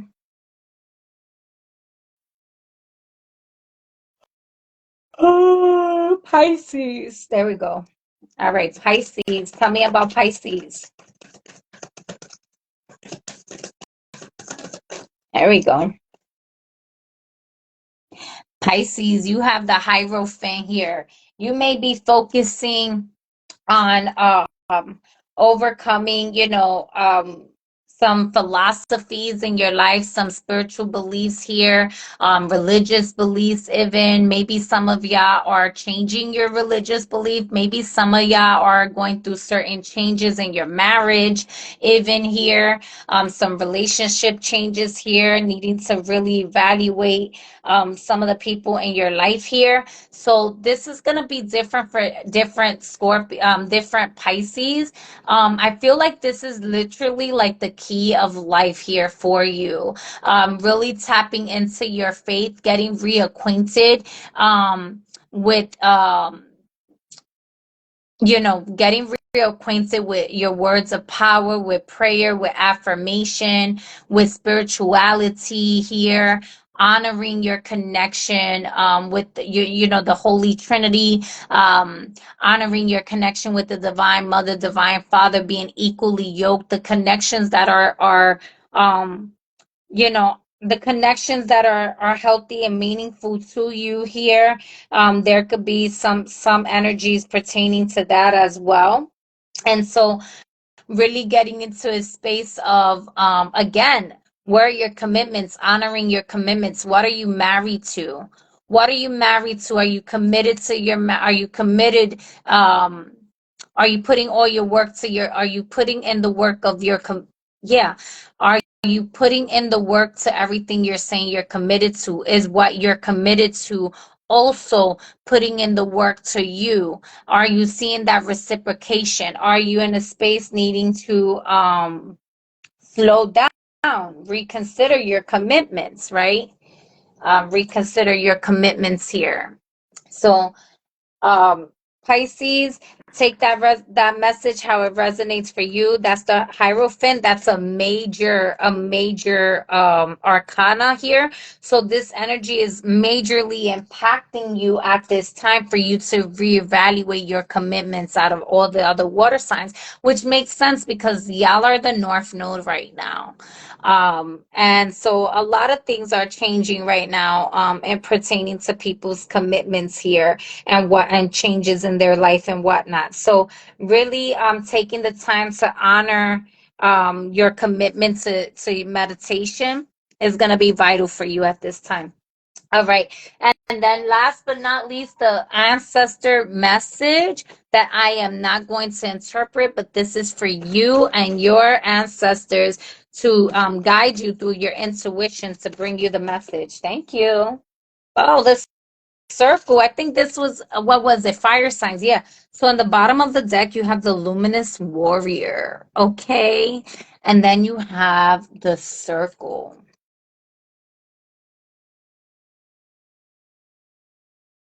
So everything is going full circle.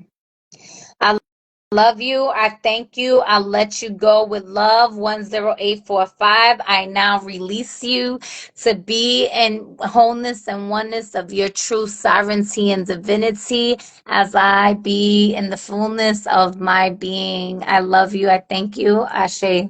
Peace.